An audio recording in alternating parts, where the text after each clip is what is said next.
Recap. Yeah, I don't know where Dave or MPTV are. I'm sure they'll tune in later, but I have to start this because I can't mess around all night. I have a 5K obstacle course tomorrow in Massachusetts, so I got to get up kind of early. But nonetheless, the show must go on. Cheers to those who can join me on this Friday night. This is a India Pale Ale called Druthers All In, so you can't drink it out of a can. You have to pour it into a nice pint glass. So bear with me a second. Plus, it'll give time. Maybe Dave will jump on. He's probably rubbing one out in the bathroom or something. I don't know. I don't know what his pre-show startup is, but I'm sure he'll be on. Same with MPTV. But all right. So we have an interesting card today. I did watch the weigh-ins. I think everybody made weight. Somebody that Dan Argueta had to use the box shame, but everybody did make weight as far as I know. I did watch the highlights, the recap of the weigh-ins and face-offs. We will share that when, man. All right, I guess I'm gonna have to get this stuff ready because I don't know where the hell Dave is. But we're gonna share all this as we go through the fights. Here's I'll share a screen. Start without him. That's how it goes. Whatever. So share screen.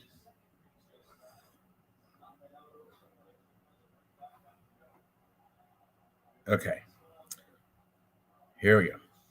So, not intentionally, but Anthony, not intentionally. I think Dave and MPTV will be on. They both confirmed it on Instagram, but I don't see neither one of them here today. And I can't dick around. I got shit to do tomorrow, so I don't want to be up at 1 o'clock in the morning. Oh. Now my daughter heard me cursing, so she's getting the swear jar. But anyway, I guess I can share a screen until Dave gets here. So it is what it is. So we're going to start this off with the curtain jerker. Montserrat Rendon, just find a different one or something, is taking on Tamaris Vidal. Montserrat Rendon, 5-0, debutante, never been in the UFC. She's coming out of what is that? Brittany.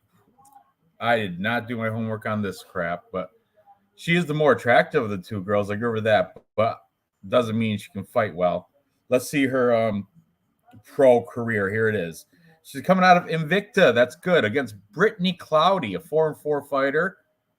Whatever. Before that, Freedom Fight Night. She against 3-2 fighter Claudia Zamora. Christina Pettigrew, 2-1.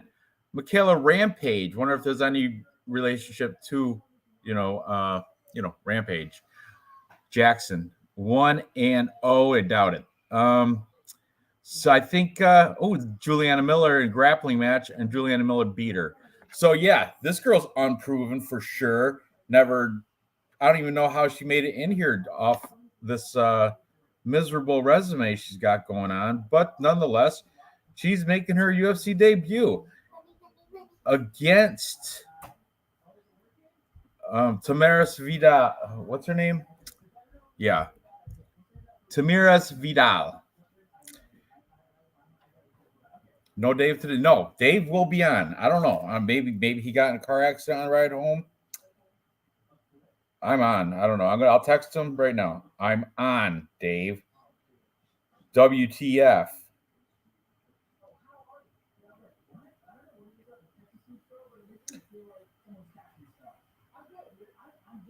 And hopefully he will answer me and be on with me, because I know you guys. It's not the same show when I have to share the screen. I'm horrible at it. I'm horrible at the sharing screen stuff. But anyway, she's taking on Tamaris Vidal.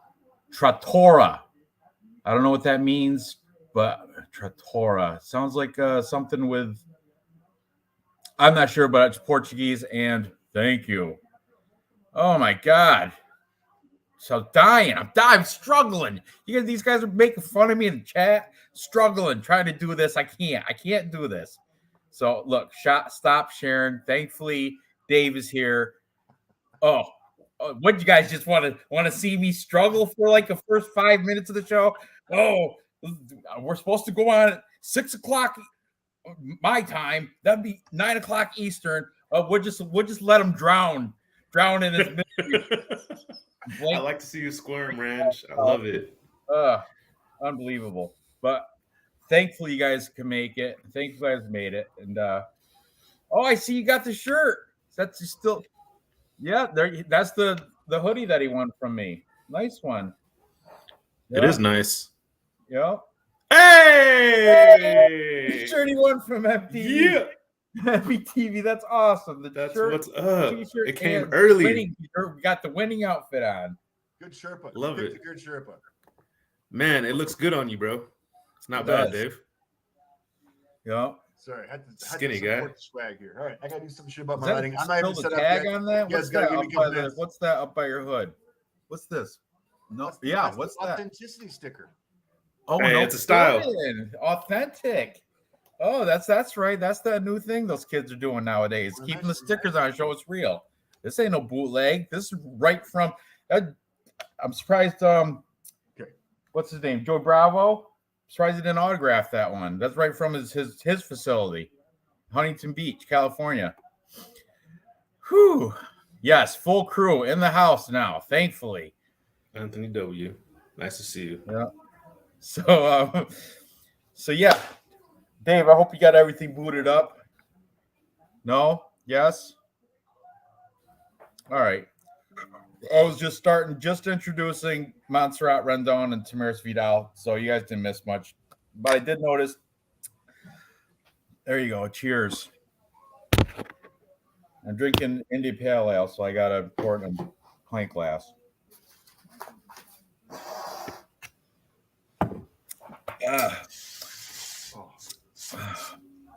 I got another 5K obstacle course tomorrow at lunch at 12:30, and it's a 2-hour drive, so can't be on all night. Like be on for our regular 2.5, 3, whatever.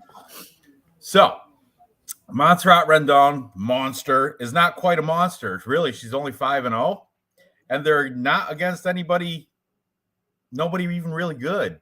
The best record she fought and beat is 4-4. That was her last fight, Brittany Cloudy. I have no idea what to think about her. Tamiris Vidal, I've never been a huge, big fan of her, but she did take out Ramona Pascual, a UFC fighter, by flying knee, so that's good. Before that, she was an LFA girl. And taking out decent opponents, 5-1. Aylin Perez, 5-0. I think Aylin Perez had a fight in the UFC. Sounds familiar, very familiar. Martina Jindrova and Yana Gadelha. I don't know. It's like the onion, right? Gadelha? Is that the onion? So anyway, Tamiris Vidal, Team Brothers. I think that's a Brazilian. Yeah, that's definitely in Rio, Brazil. And she is the premier fighter over there. The rest of the guys I've never heard of. She's the only fighter there's only 4 pro fighters out of that gym. She's one of them. The other girl, Monster Rendon out of the ECR Fight Center. She's Mexican, but this place, this was out of Cancun, Mexico. And also 4 fighters. She's the only pro I see on here. The rest are all amateurs. So, I mean, what are you going to make of this? You just got to take the girl with the experience edge that does have a knockout win in the UFC. That's simply how you got to do it. Or dog or pass it, because it's a female fight with a no-name. I don't even know how she got in the UFC. What do you guys have to say about this one? I always do a good deep dive on the first fight of the night. It's just because I always tell myself the same thing every week. I'm going to do a due diligence for every fight, and I eventually don't do that. But for this fight, I do. And so I easily A lot of people were like, trying to throw doubt out there on whether or not Vidal is going to win, but I easily have Tamiris Vidal for the knockout in professional fighting. I watched some tape on Rendon, and she kind of has pillow hands. I heard that she competes like in grappling tournaments, but so does Vidal. Rendon doesn't look like she tries to incorporate any grappling in her fighting. She looks like she just tries to sit there and kind of point box. She's a point boxer. But you know what? She does have a hell of a physique. I've seen her at the weigh-ins. I could see why she calls herself the monster, definitely. And as far as Tamiris Vidal, that girl Raquel, I can't think of her last name. That everyone was saying, she was 0-3 in the UFC, but I watched a lot of tape on her prior to her being in the UFC, and she's actually really good. She's well-rounded. She has jiu-jitsu. She does kickboxing tournaments. I think she did a lot of competing in China. Not that this fight's has to do with Raquel. Ramona Pascual. That's it. Pascual. She's from like Hong Kong. Yep. Yeah. So, that was a pretty good win, in my opinion. And she's fought the better competition. Like you said, she fought Aileen Perez, who has. Yeah. I'm going to check. Aileen Perez, was she in the UFC at all? Yes, she just killed the last person that she fought. I recognize her now. I see it. Yeah, she's the one who actually Evan Smith. That was in the UFC, and she's got a couple fights in the. She lost to Stephanie Egger, then came back and beat Ashley Evans Smith. Hey, I love heard that name before. She's my favorite. She's my favorite female She's fighter. Your favorite? You're gonna get a T-shirt. Amazing OnlyFans, doesn't hold back. Anyhow, and then she lost to Carol Rosa. Tamiris Vidal did by third round. I think triangle choke or something like this. Yeah, I see that too. But she has looked impressive in some spots. She's she has just that anytime she could KO you, flatline you. She's used that, and she's got knockouts in her professional career, which Rendon has not. And that's literally kind of how I made my decision. But I really like what I see out of Vidal. I'm excited to see her fight. A lot of people aren't. I am. And the line, I think the odds makers got it right. It is kind of juiced up, but I got Vidal nonetheless. Also, she's 9 years younger too. Might as well add that to it as well. Dave, 5 years old is right. Are you on mute? Yeah, you. Oh, all right. You gotta love that. I mean, Vidal's got that jawline of a winner. Yeah, they got the Drew Dober. Kind of jealous of the jawline. I won't lie. It is very handsome. I have very handsome jawline. Let's go over quickly. I'm not going to waste too much time here. The Mexican should have been there last weekend. Sorry, this weekend means nothing to you. Split decision against against an opponent who was 4-4, 3-2, 2-1, 1-0, 0-0, compared to Pascual, who not the greatest fighter, but still a decent fighter. 6-4. Braga, who was 5-1. Perez 5-0. Martin Jindrova, who was 3-0 at the time. I mean, I realize it's not saying much. See him face off, Dave.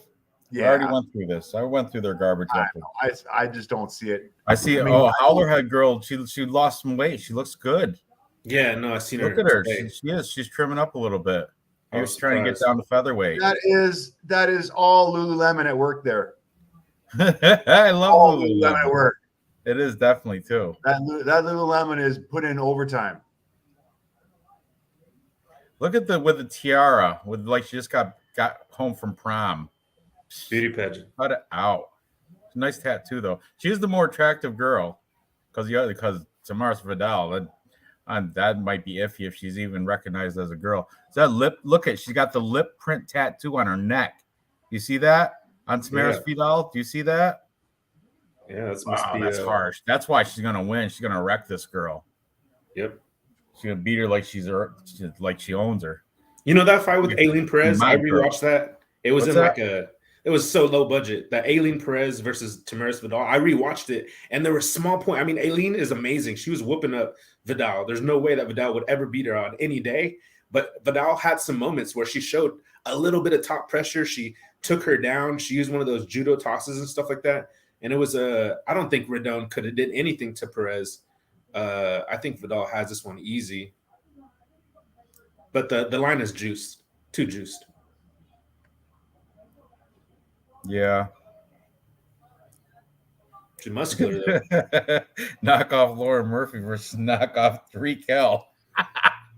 Yeah, the Timu version of Lauren Murphy versus Tariq Hill. This fucking mixing sports now. Oh, that's hilarious. Beat her like she owns her. Whoa, what side? Oh, I'm sorry, buddy.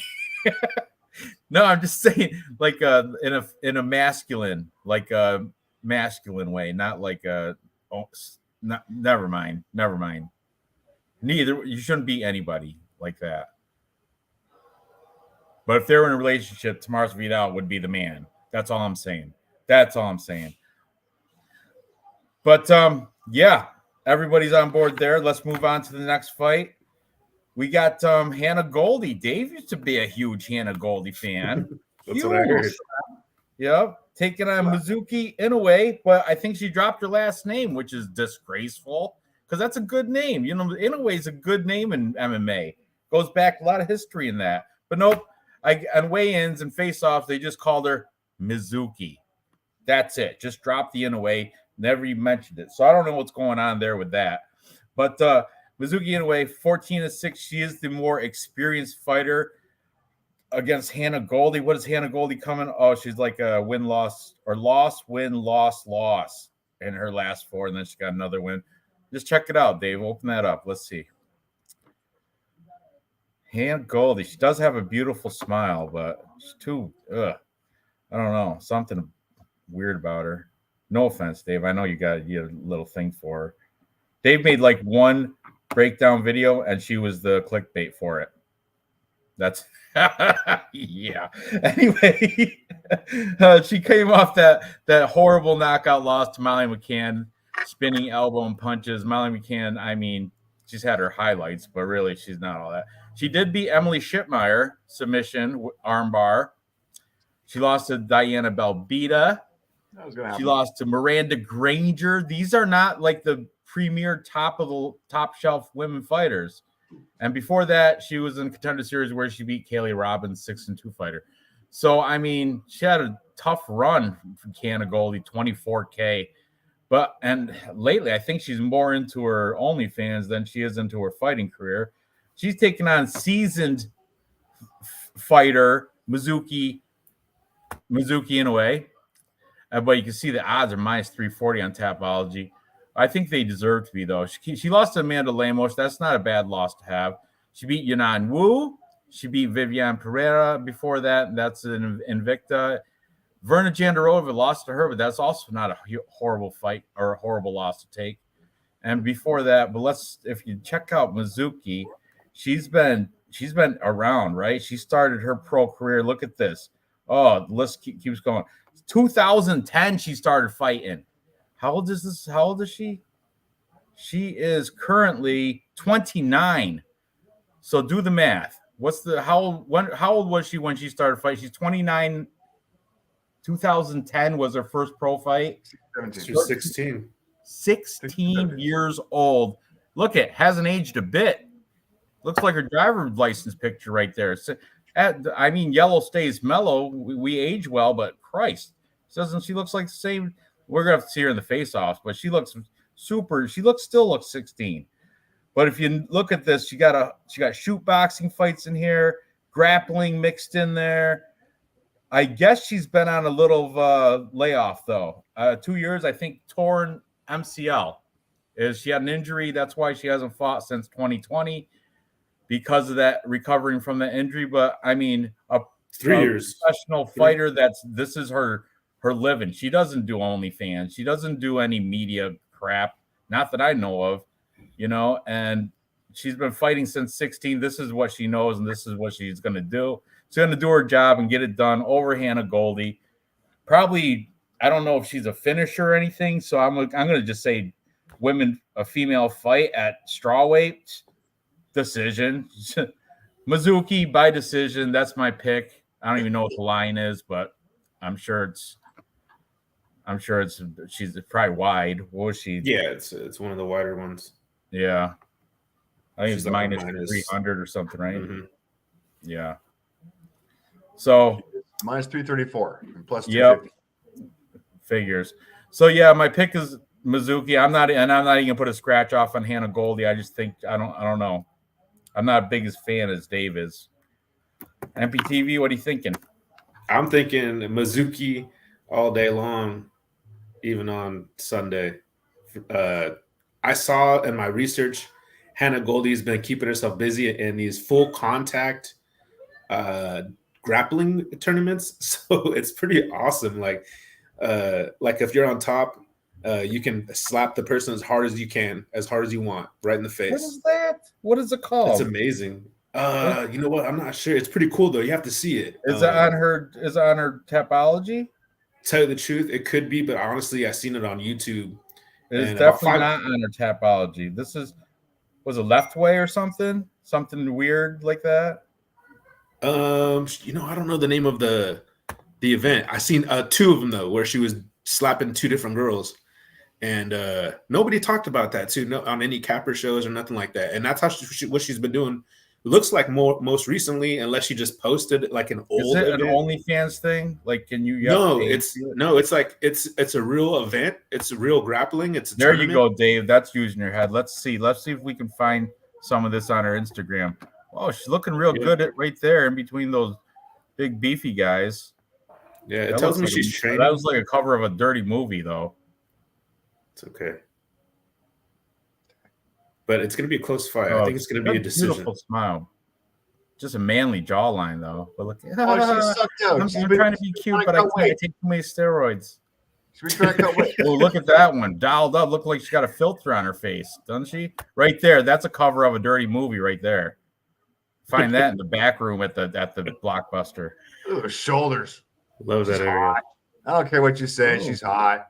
There's a kid's. Look at her. She had her teeth done, her tits done. Her teeth were definitely done. Did you see how fake white those were? There was not a look at those teeth. That's you paid. That's MPTV. You know, your wife's dentist, right? She can come in. She's in a minute. Those are fake.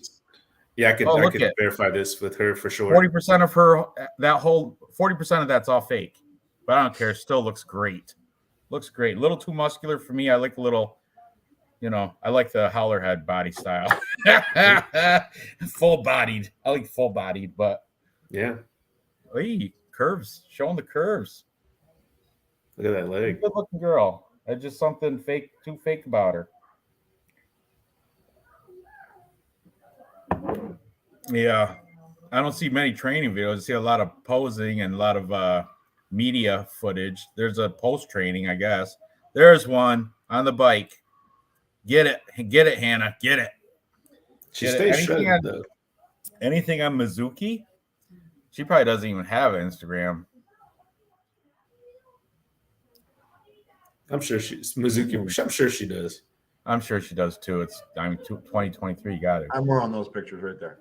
I like that one too. I like the sundress. That's cute.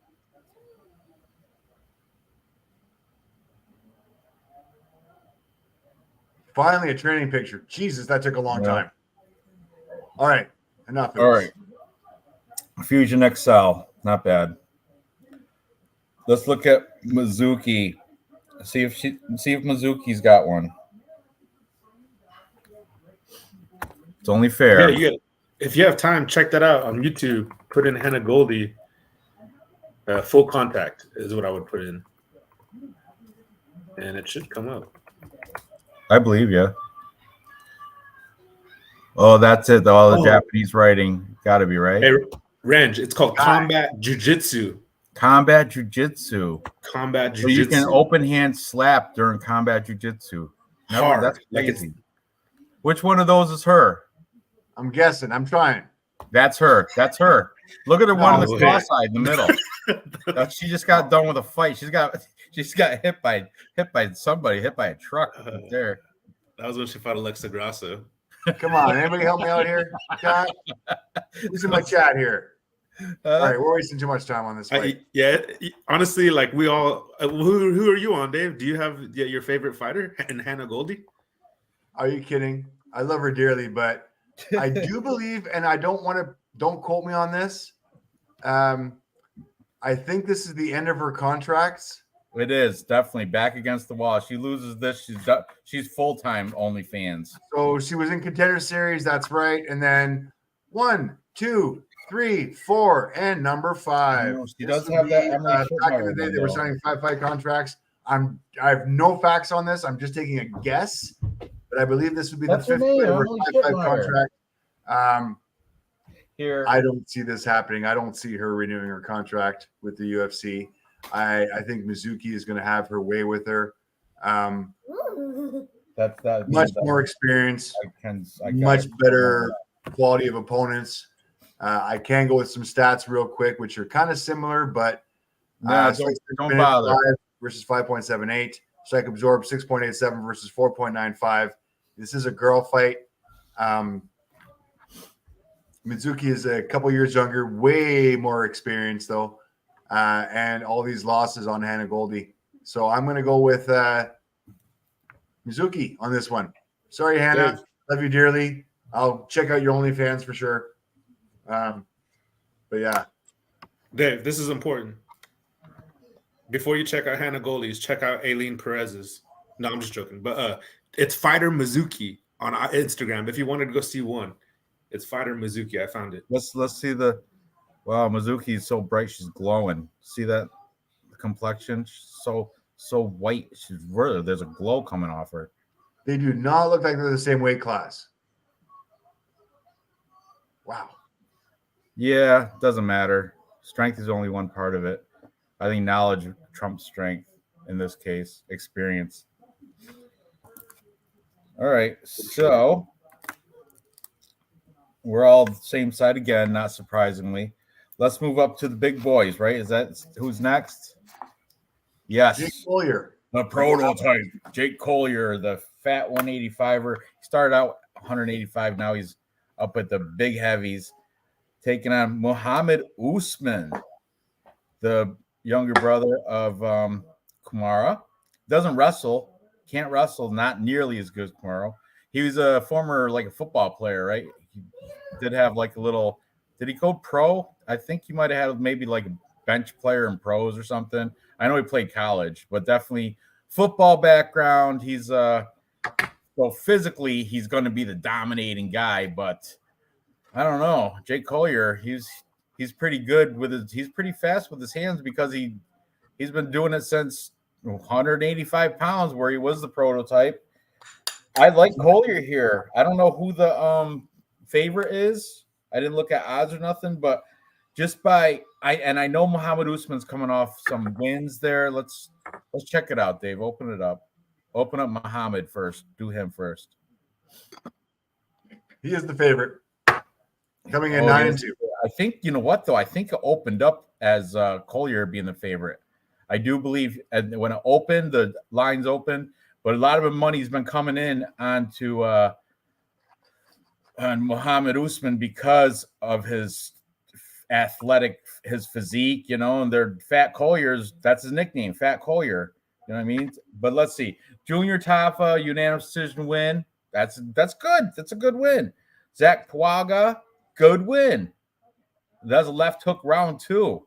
He had the Ultimate Fighters, 2 good wins there. But before that, he's crushing it down in Titan. And yeah, you know, just a bunch of cans here. 1-3, 4-2, 6-6, 5-1, 5-3. You know, nobody really until he got into the UFC, that's when he faced real competition. But Jake Collier, this boy's been around. Jake Collier 13-9.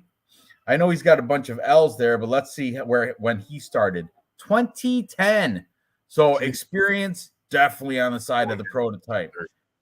And he goes through and look, in the beginning, everybody fights cans, but then jumps right in. Look, Cully Butterfield, 11-3, then a 5-5.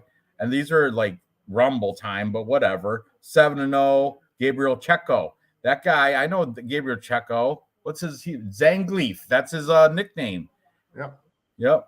And he went to the UFC in 2014. Right. Yeah, look, I know he's got losses, but look, Tom Aspinall, of course, he's going to lose to him. Carlos Felipe is not a good one. That Andre Arlovsky, that was a robbery. Totally right. That's why, what's her name? Mbe? That's why she quit, because we had a T-shirt bet, and I picked Arlovsky, and she refused to pay me because she said it was a robbery. And that's why ever since then, she's never been on the show, because she failed to cash in on the T-shirt bet, or, pay up for the T-shirt bet.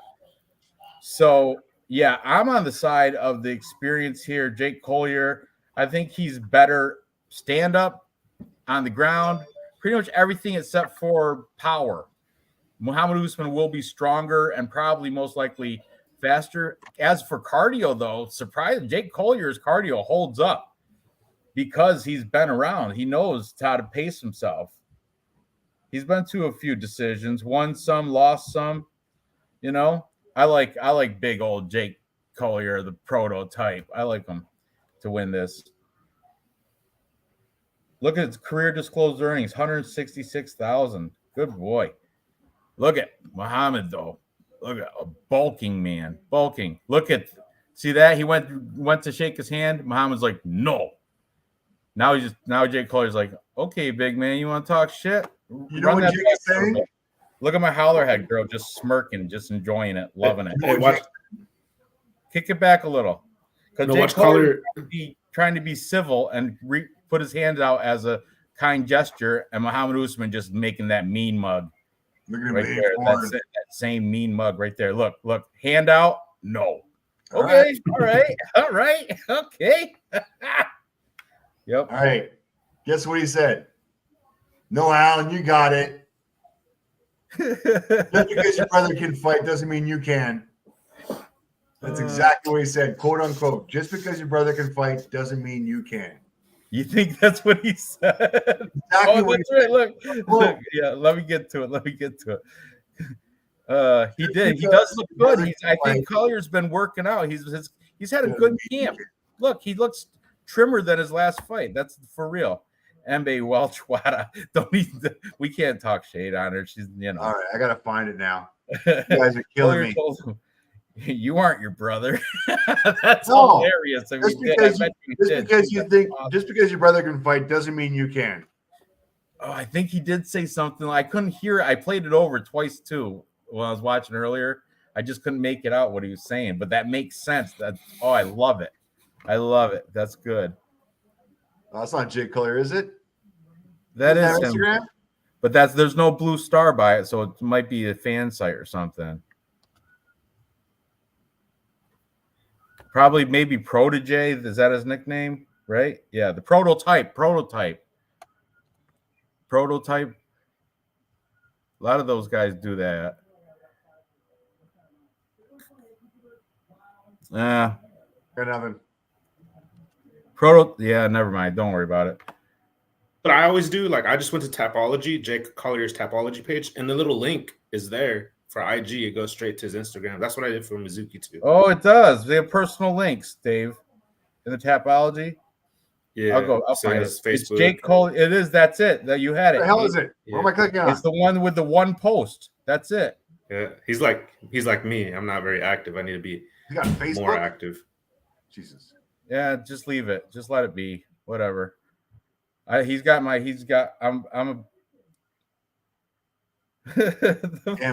call your fan page. Get the fuck out. There's no such thing. You know who's a big Jake Collier fan is Dev the Dude or MMA Jesus. I shit you not. A long time ago, he did a breakdown show, and he said, "I was like, who's your favorite heavyweight?" He goes, "Jake Collier." I swear to God, he did. Him and Sal the Red were on one time. Yeah. Hey, you know what? One time, what made me really appreciate Dev, I was watching the show with him and Cell, and is Cell in Africa?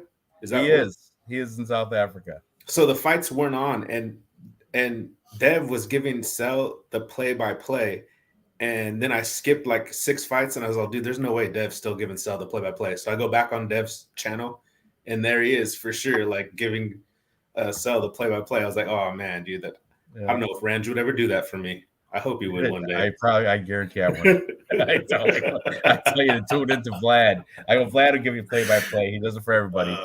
Just tune into him. I just want you guys to see Jake Collier back in the day. Right? That was him back in the day.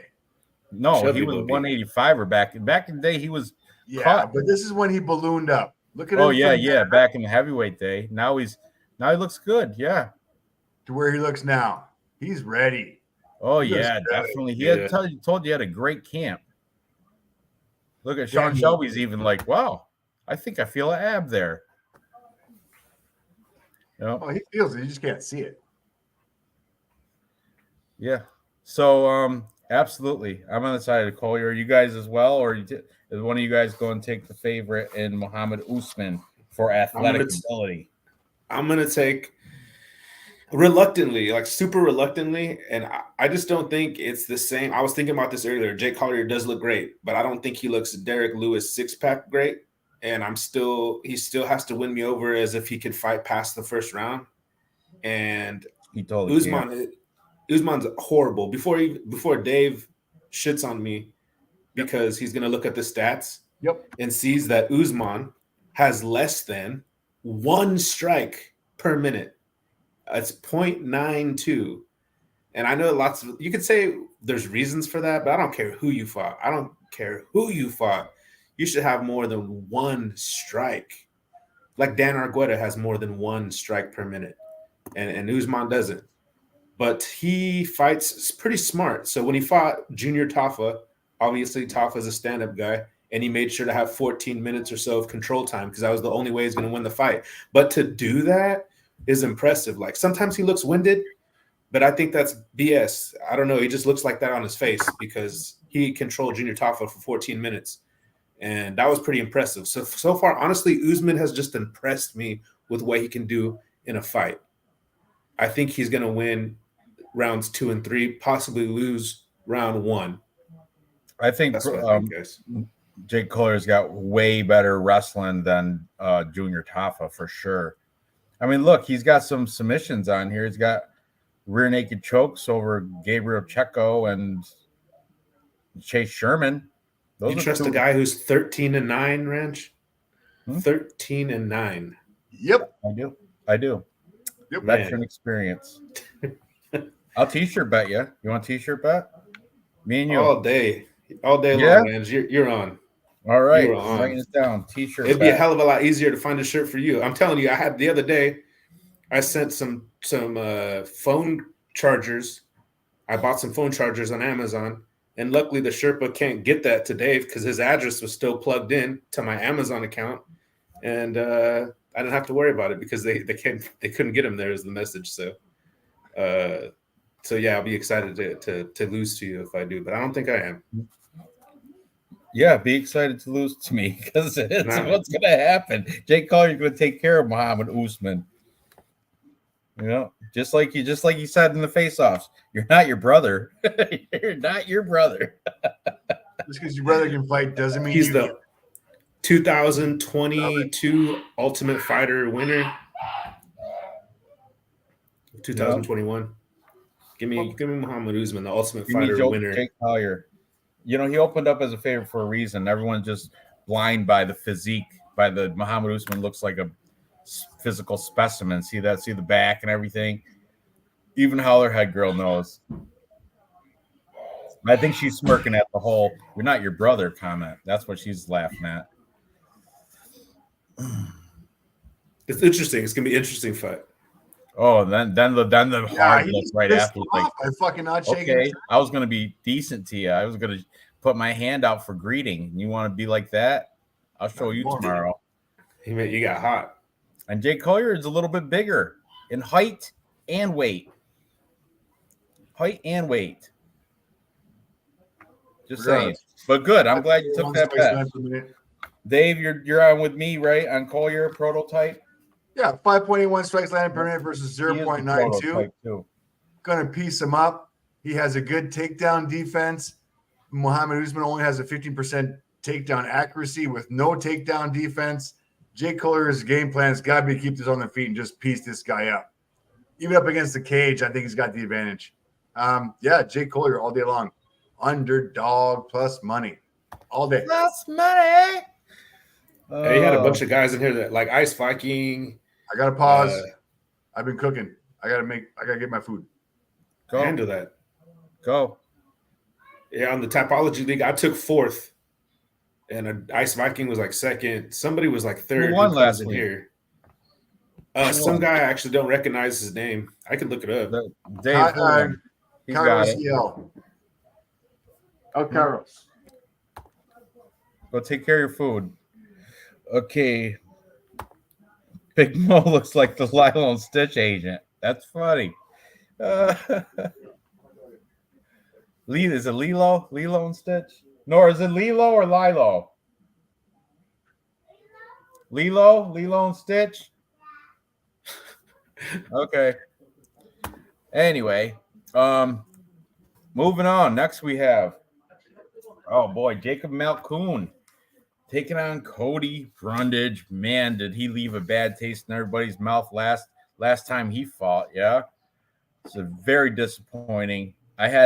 He was an underdog. I had money on him because I thought he had the quality of experience to compete against who did he lose to right here? Oh, Cedricus Dumas. I'm like, come on. And as soon as he got on, he just settled. He settled for not being able to take advantage of his wrestling. We got the takedown defense. Cedricus Dumas was a little better than expected. And he just kind of quit in the middle, kind of quit in there. There was no will to win. I was getting so frustrated at him. And even his corner was yelling at him. And just look at even his Tapology picture. He just looks like he's depressed. And you watch when he in the face-offs, watch how they really. I never noticed that. When they separate after Dave shows the face-offs, they're separate, and he looks like he's down in the dumps, like just doesn't want to be there. Like, there's no energy there. Jacob Malkoon, on the other hand, is Jacob Malkoon is Robert Whittaker's wrestling coach. I don't know if you knew that. Bobby Knuckles. That's that. Right. They don't have they're not. Australia's not really known for their wrestling, but Jacob Malkoon is the wrestling coach for Robert Whittaker, and he's got an interesting. Let's see. He made his debut and he lost bad in his debut. Where is it? Let me see. Back. Phil Hawes. He lost round 1, 18 seconds to Phil Hawes. And I remember when he came in, there was hype behind him, being that he was Robert Whittaker's wrestling coach. I'm like, oh, this dude, he might be something. And nope, Phil Hawes made sure of that. Round 1, 18 seconds. Mm-hmm. But then after that, he made a little bounce back. Beat Abdul Razak Al Hassan. Beat AJ Dobson. Lost to Brendan Allen, but Brendan Allen's proven that he's actually a pretty good fighter. He beat Nick Maximov. That's Diaz Army Nick Maximov. That kid is supposed to have great wrestling, and he's decent. He's a decent fighter, but then he got beat by Jacob Malkoon. Jacob Malkoon should easily win this, but I think the line is ridiculous. What is it? I think it's he's the widest line on the card. That's what I heard. So let me see what Tapology says. We're wasting too much time on this fight. Huh? Oh, you're back? Did you burn your chicken?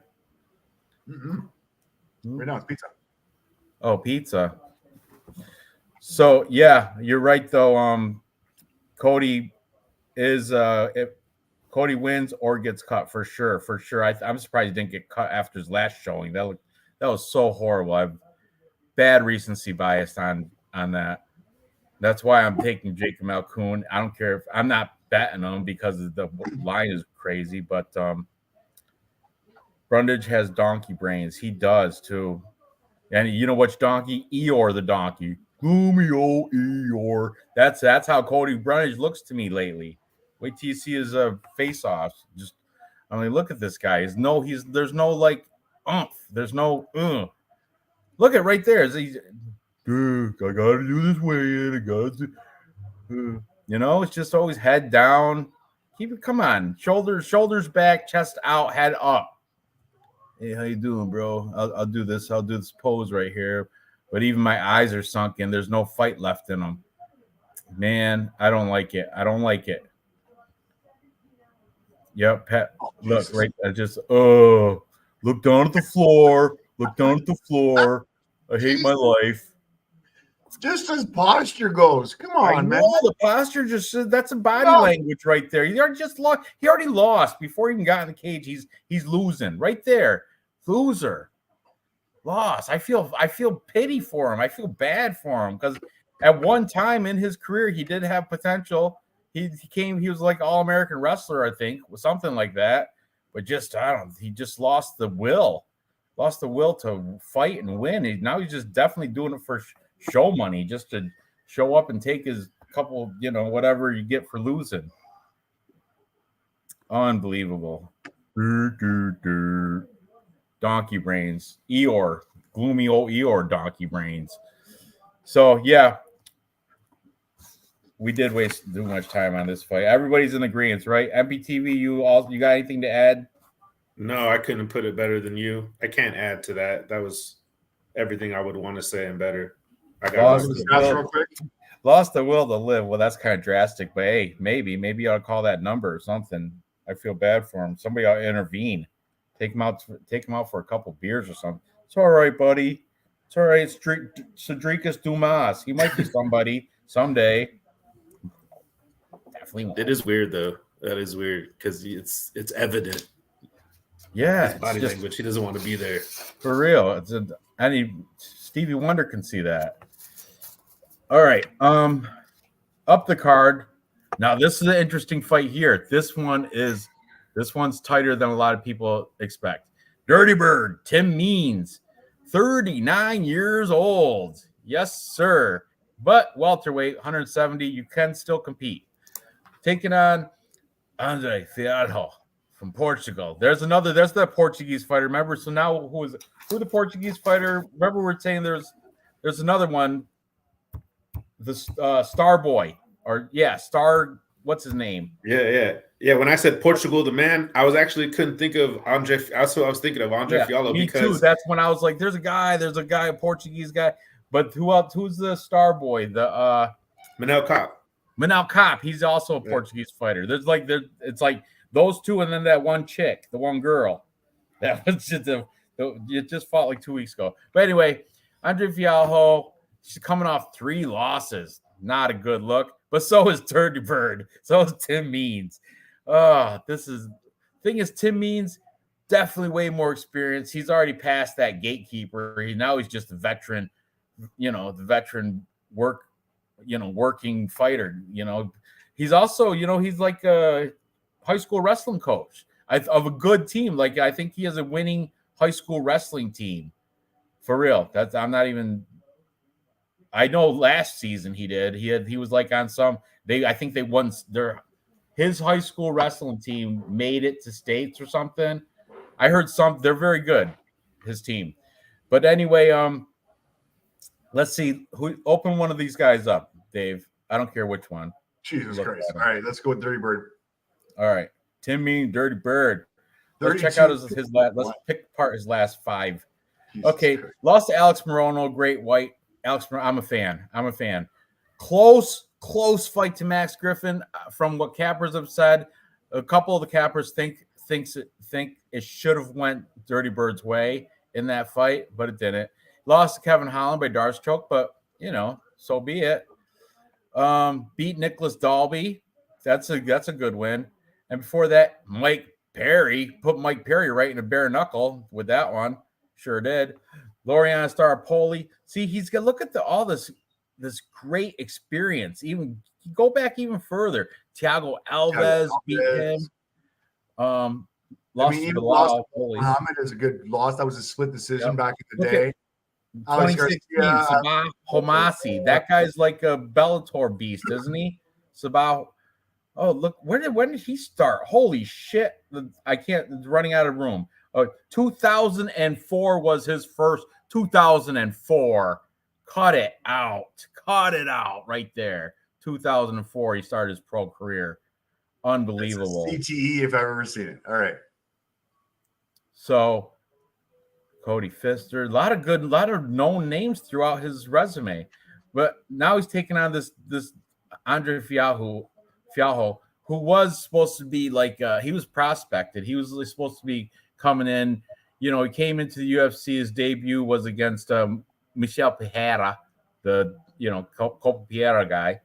But he lost unanimous decision. But then he bounced back with a good win over Carmel Thunder, Miguel Baeza, and then he beat Cameron Van Camp, who I thought Cameron Van Camp has so many regional titles, but when he gets to UFC, just sucks. Oh, I hate that guy because I gave so much money on Cameron Van Camp thinking he was going to be some good guy. Also, he's got a nice win over Stefan Sekulic in UAE Warriors. So he's got a win over James Vick. Interesting. So look at he's not a bad little resume for Andre Fialho as well. Not as good as Dirty Birds, but still he's got some decent wins in there. But coming off these last 3 losses, Jake Matthews, round 2, right cross. Muslim Salikov, what's his name? Karate, I forget. But that guy's like 40 years old, and he managed to spinning back, kicking punches. Round 3, managed to get it done. Joaquin Buckley, that guy, physical specimen, head kick, round 2. So finish in his last 3 losses, showing, hey, is that chin really there for Andre Fialho? Because Tim Means Dirty Bird, I know what's his last losses: finish, split decision, and Darce choke submit. But both his finishes were knockouts. There were submissions. He got submitted. Whereas in Andre Fialho, knockouts. Man, I'm sure Dirty Bird, Tim Means, I'm sure is the underdog here, but I think I'm going to go his way. I think for something in my gut is telling me take Tim Means Dirty Bird right here. Let's see. Tim Means doesn't finish anybody. It's all right. He never finishes anybody. Decision. And you know what? I do believe Andre Fialho's gas tank is shitty. I could be wrong with that, but I want to say I've seen him gas out before. Not lately because he keeps getting finished. But I think that Muslim Salikov fight, he got finished because he was gassed out so much. So I don't know. One of you guys have to feed into this so you can sway me one way or the other. Man, I like Tim Means in this fight for a few reasons, but that doesn't mean I have him as my pick. I just like that he doesn't get knocked out. It's rare. He's got knocked out twice, and it hasn't really been recent. His last 2 finishes, he got choked, and Andre Fialho has one. I think he has 1 choke on his record, way back in his career. He's a knockout artist. He doesn't really get finishes outside of round 1. So what happens if this fight gets into round 2? Whose fight is it going to be then? Is it going to be Fialho with all this energy pressing Tim Means, or is it going to be Tim Means standing his ground, keeping his distance, picking apart Fialho? I mean, it's not like Fialho hasn't lost to a 39-year-old. He lost to Muslim Salikov, who's like 40. Yeah. So I'm a little bit on the fence right here with this one. I wish the chat would chime in and sway me one way or the other. In our Tapology League, I picked Fialho only because of his age. And that's it. That's where I'm at still. What do you think, Dave? I'm going to go with Tim Means on this one. I don't know. Stats. Sway us with some stats, Dave. Sway it. Stats, 4.93 versus 3.02. Tim Means has kind of got more on the feet going on. Strike absorbed 3.61 versus 5.59. Shows me that Andre doesn't have very much defense. On the ground, Andre, this is where it kind of sways me. 0.0 versus 1.21. So if this does go to the ground, I think Tim Means is going to have a huge advantage here. No takedown accuracy for Andre. 60% takedown defense, whereas Tim Means only a 44% takedown defense or takedown accuracy versus a 65% takedown defense. So regardless, I think if it goes to the ground, I think Tim Means has the advantage. If it stands on the feet, I think he does have a little bit of a reach, if I'm not mistaken. No, not much. Never mind. I'm going to go with the experience of Tim Means. Having said that, I don't care about this fight. I might put a scratch off on him just because he's at plus 150. But as you can see, most fights on Tapology, on Bet365, I can open up. Tim Means, clickety, clickety, clickety, click. I can't even get any props on this fight. So scratch off on Tim Means plus 150. And yeah, there's better fights on this card. So Pasha Boyer in the chat is mentioning, and you know what? I heard this stat from the Perfect Parlay Pursuit, those three boys, and they said the same thing. 63% of the time, a fighter that's 10 years older loses, and that I think that is a legitimate stat, but not always, man. Look at Andre Arlovsky. He's 10 years older than everybody. He still managed pulling together wins. So I mean, and like Dirty Red said, this is one of those 30. He even pulled out his 37%, right here. That's funny. Yeah, Brandon B. Eye test and 10-year age advantage. All I need here to bet Fialho. Andre's going to be the harder puncher. However, Tim Means does not have the same power. Andre lost to. Matter of fact, he rocked a couple of those guys. Plus money. Yeah, I'm going Dirty Bird. Did you make your mind up, MPTV? Oh, goodness gracious. Hey, you know what? I honestly think that Fiala's going to get him, Ranj. Okay. Let me tell you why. Because those knockouts. See that. He's supposed to be my favorite. It's not the same Tim Means, Ranj. It's not the same Tim Means, Ranj. It isn't. I've seen him fight. I was watching him. I've seen Tim Means fight like sprinkled here and there. He has so many fights. I must have. And I've seen him fight. I wasn't really impressed. I think it was it Joaquin Buckley? I'm not sure. I just looked at Tim Means and I was hoping that he was going to win because I was rooting for the guy. I like him and I feel bad, but I'm going to stick with what I put in our Tapology League. I'm going to keep it there. I honestly think Fiala is going to knock him out. It's one of the only knockouts. There's a prototype up there. Love it. Andy, aka Short Round. I'm looking for a Short Round. There's better dogs up here on this card, Ranch. Short Round's my favorite character from Goonies, even more than Chunk. Short Round's not well. I'm gonna take Fiala. Oh, there's my girl right there, looking good. Her like Nugenic or whatever diet thing she's on is working for her. Gonna smoke them first thing right. This is old Tim Means now. Yeah, I hear you. It's just something in me is saying Tim Means still got enough fight in him to pull out another victory. Jesus. I know Muhammad Usman is just intimidating. He's just still going against him as well. That's my t-shirt bet. You got someone in the chat, Ranj, said something super good. Says sometimes you don't bet on who you think will win, but bet against who you think looks like on his way out. Bet on who looks like they're on their way out. I think that right here, Pasha Boyer. Yeah, I think that's you don't bet on who you think will win, but bet against who looks like they're on their way out. Daniel Argueta he's looking rough. He had to use box of shame too, by the way. Box of shame, but he made it. Yeah, well, don't jump ahead of us. That we'll figure that out when we get to it. All right, can you find Tim Means or what? I think you might have passed it. He looked. Are you talking about the weigh-ins? He weighed in towards the earlier part. Oh, damn it! It's hard to find them. You know what I mean? Doing it like that. Yeah, you keep looking it up, Dave. Put up Tim Means on the scale. Looks like death. We got to definitely see it. No, I seen him. He did. He looked like garbage. He smiled though, but he'd look like, it's a fucking weight cut. Like they're all gonna look like shit. Luckily, he made it so he could rehydrate himself. I think you had him and you just moved right to Marina Rodriguez. Oh no, that's Brian Battle. I look at how, and I can barely see that too. Yeah, Brian Battle for sure. Brian Battle looked like shit also. Look at him. Yeah, he always does though. He walks around looking like shit. But that's what I'm saying. Like Tim Means, he'll still come out and look okay when it's time to fight. Yeah, he's a professional.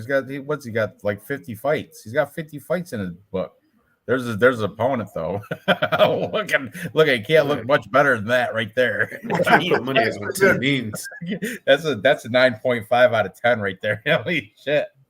That boy's in the gym. Is that him? No, that's Bryce Mitchell. Bryce Mitchell looking like crap too. He looks like a shiny turd. He's got a lot of home problems going on. I heard that. Look at there's gloomy old Eeyore, gloomy Cody, gloomy Brundage. Yeah, I'll make muscles. All right, I can't find it. We gotta move on. Oh, There he is. There he is. Nice, Dave. This is why I said I can't find it. Looks like he just woke up from a nap, old man nap. Well, it's 3 o'clockers. 3 o'clock old man napper. Yeah. Right there, it looks like Uncle George walked to the bathroom in his underwear. Oh, he shakes the doc's hand. Yeah, he's all right. Right, He'll be all right. He's a professional. He's a wrestling coach. He's used to this. Yeah, not a big deal. No big deal. No boxing. I say this. We're good. That's just even how he looks. He's 39 years old. That's how he looks. Yeah. Even if I had taken him for the sake of the show, I still wouldn't say pick this guy for your parlay. No, it's more like he's probably not going to make our look at the pose. Look at the pose. Come on, look push his muscle up. He's pushing it up like a kid. Cover Sports Illustrated right there. You kidding me? Put that on a Wheaties box. I'll buy those. Telling me he looks like death.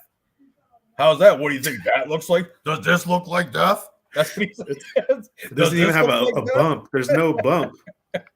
It's smooth. Look at that tattoo. Love it. I think you look fine, Timmy. Just looking like you look. Looking like you look every day. Like it. I like it. All right. So we're split there. MPTV is going with Fialho. Dave and I going with the old dirty bird. Old dirty bird. Tim Means. Moving on. Next, another one which we can make fun of the Dan Argueta here because he looked like crap too, and used the box of shame. So he had a bad weight cut when he was in the box, he was nervous too. He thought he might not make it, but then as soon as he did, glasses on, smiling on the scales. But we got Dan Argueta taking on another veteran in Miles John. Well, I don't say veteran, but yeah, he's been around. Let's see. Let's check out this typology for these guys. All right, Miles Johns, Chapo. All right. Most recently, he's coming off that win against Fritz Morales. Precision is very good. Lost to John Castaneda by triangle choke in round 3. Not horrible. Beat Anderson Dos Santos. Overhand right, round 3. And you know what? I will say Miles Johns, high school wrestling standout. Definitely he was maybe All-American, but definitely he was a high school or a wrestling standout. I don't know if it was high school, maybe junior college, something, but I know he has definitely, you know what? I think Dan Argueta might as well, though. I don't know. Let's see. Win over Kevin Natividad. His loss to Mario Batista, and that's his last 5. So 3-2 in his last 5. Made his UFC debut back in 2019 against Cole Smith, 7-0 fighter. Before that, he was LFA. He beat Adrian Yanez in the LFA. That's a great win. Who else is in here? Nobody else that really sticks out with a name I know, but Adrian Yanez, that is a very good win. So Miles Johns definitely, I think, has the experience because Dan Argueta, the determined, he's pretty fresh and new, isn't he?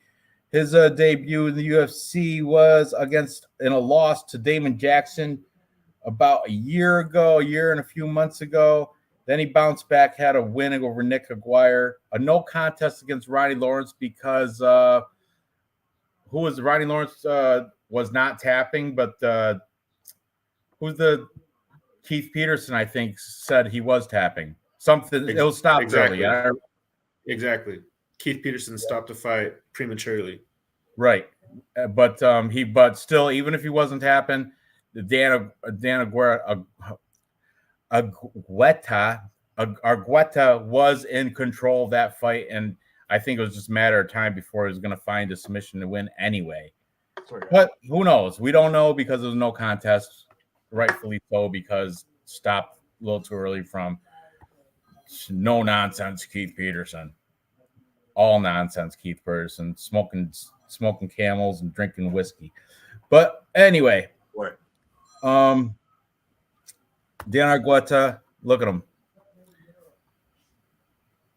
Look at the thickness, the comparison in thickness. Miles Johns so much thicker and broader. Kick it back, Dave, a little bit.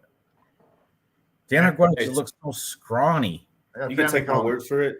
If there was the battle, if the weigh-ins was a fight, Miles Johns KO'd him because he looked good. He weighed in at 136. Right. And did you see that? Dan Argueta has a little labored breathing for walking up there. You guys kick it back again, Dave. I keep seeing Charles Jourdain taking off his shoes. Look at, so he goes up there, and you could see like a heavy sigh, kind of like a labored breathing. And he didn't. I like the cauliflower ear. That's a good look. They both kind of got that. Okay. Sorry, my uncle called me. I'd never speak to hands on the hips. Hands on the hips. That's also a sign. I think he had a bad weight cut. Plus, I said he used the box of shame. Oh, your uncle called. Okay. Sorry, he never called. It's weird. That's fine. Dan Argueta had to use the box of shame. He did make weight, but I don't know. Something's saying because of the bad weight cut, I think he's going to be the weaker opponent. And plus he looks so scrawny compared to Miles, doesn't he? Or is that just me? Just maybe the angle of the camera. But I thought he was, I don't know. Miles Johns looks a lot thicker. So I think he's a lot stronger. And he's got the experience. Man, and I think he's underdog too. I think Argueta is gonna Dan is gonna dog walk him. To be fair, if you look back, Argueta looked like shit on weight scale last fight too. Correct.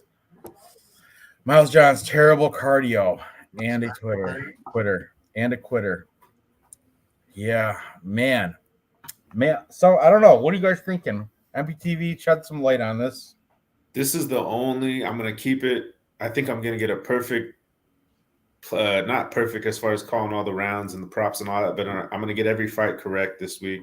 This is the only dog that I have, which is Miles Johns. Here's what I have to say about this. So they both have wrestling. So Miles Johns has wrestling. He's been wrestling since I think I read the 3rd grade. And then you have Dan Argueta, who's an amazing wrestler. And I don't know exactly what schools he was a part of. I heard he wrestled on a D2 college wrestling team. And I seen his wrestling with my own eyes, and it was really good when he wrestled Ronnie Lawrence, who's not a wrestler traditionally or classically, but he is a wrestler in MMA, and he made Ronnie Lawrence look like crap. But I think that wrestling is going to cancel each other out. So this fight's going to stay on the feet. But mind you, Argueta is a better grappler. He has better jiu-jitsu, but it's not going to be on the ground. So it's going to be on the feet. And I used Dave's method to look at the stats. And I seen, okay, if it's going to be on the feet, then who has more volume on the feet? And it was like 1.5. You took facts into your equation for the first time? I felt like taking some data. You're learning something. Dave does it. And I thought, you know what would Dave do? And I went, I actually, I thought of you, Dave. I thought of you. I had an entire moment. But I noticed that Miles Johns has more volume. I think he's going to win due to the volume. He is going to win a boring decision. I don't even see this being super exciting. That's my pick. I got Miles Johns, underdog. He is by decision. On Tapology here, it says plus 155. Dave, what are you thinking? Where the hell am I? Yeah, he has Miles Johns is a plus 150. We'll go over the stats real quick. On the feet, 3.63 strikes landed per minute versus 2.41. Strike absorbed 2.85 versus 1.45. Pretty close on the feet. Now, if this does go to the ground, Miles Johns, I feel sorry for you. 2.78 takedown average per 15 minutes. He's going to have that time down, that control time, which kind of sucks. His takedown accuracy for Miles Johns is at 19, but his takedown defense is at 92. So Dan's going to have his struggles taking Miles Johns down. He does have that lower center of gravity. We did see him at the weigh-in. We do see him on the face-offs. This guy's not going to be the easiest guy to take down at all in any way, shape, or form. So I'm kind of leaning towards the dog here, guys. I like the more volume on the feet. I think he's going to be able to stop the takedowns. And when you stop the takedowns, that kind of leads the judges a certain way, saying, hey, this guy tried to take him down 10 times, wasn't able to. I'm going to go on Miles Johnson on this one. I like the way they look at the face-offs. I think he's going to be able to stop those takedowns. He's got that lower center of gravity. He seems like the thicker guy. Both got cauliflower ears, so I got to write that one off. All right, maybe he's got to – I don't know. Who's got Barry cauliflower ears? They're both wrestlers, so you can tell. Yeah, so I think the wrestling's going to cancel each other out, and Miles John's going to have the advantage on the feet. He's not going to be able to finish it. So John's by decision. I think that's my second dog tonight. Argueta does have better cauliflower ears. They're more messed up, but it doesn't mean anything. Just get the dog for sure. Oh, MMA Jesus, Miles lock Come it. Come where the water's warm, Ranj. It's warm over here, bro. That's because you just pissed in the water. Stick your somebody pissing on your back, telling you it's raining. No, not so far. Did you ever hear that phrase before? Oh yeah. No, my but back you telling know, me it's raining. I could see it being the thing. I'm taking the plus money again. I'm taking Miles Johns. I don't like the bad weight cut from Dan Argueta. He looks kind of weak. Looks kind of weak up there. And Miles Johns has, he's got. They both have wrestling. I think Miles Johns might have a little bit better wrestling. Like Dave said, I think it might stay on the feet. And from what the chat says, Dan Argueta's striking sucks. so not good. I mean. Yeah, I'm going to go with Miles Johns as well at plus money. Yep. Dude, shout out to Patrick, Addicted to Combat. I was watching his video where it's the 5 best bets that he has and like most confident to least confident. I believe that was the one. And he gave his breakdown for the fight.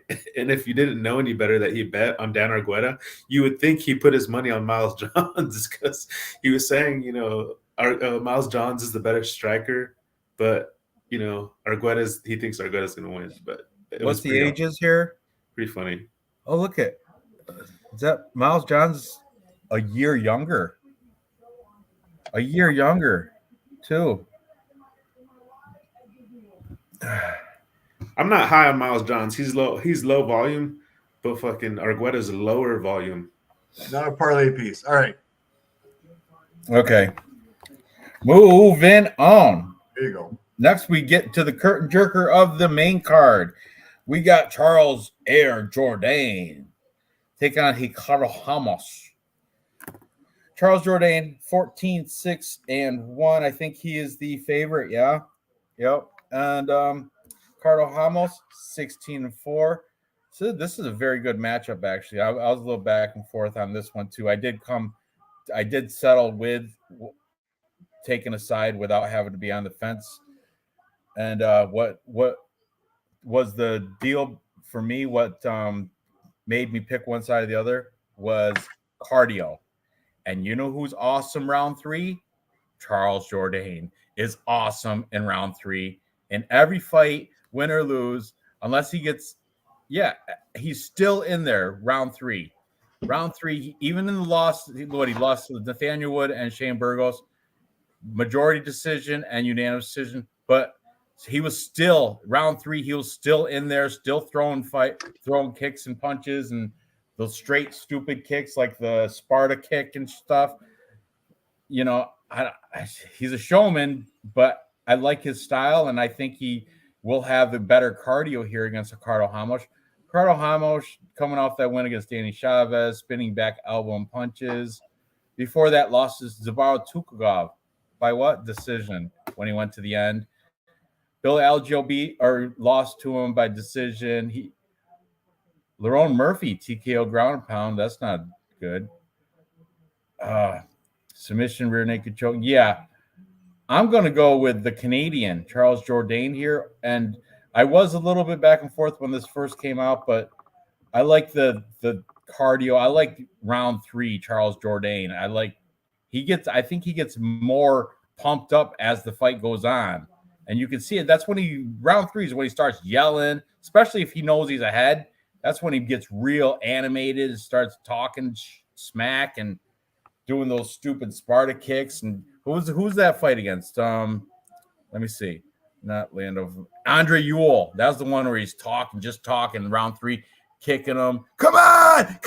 Oh, it was awesome. Loved it. That guy chills watching it. So I'm on Charles Jourdain. I'm a fan of his, but Ricardo Ramos is not going to be a walk in the park. What's his name? His nickname, Carcasinha. I don't even know. That's Portuguese. I don't even know what that means. But still, I'm on Charles Jourdain. What do you guys think? I am also on Charles Jourdain for sure. And I also use Dave's method. I'm going to call it Dave's method, BC Dave's method of checking the stats, bringing data into it. Because I honestly think they're pretty similar. Like Charles Jourdain, I think it was against Bill Algeo where he was expected to lose, but did really well.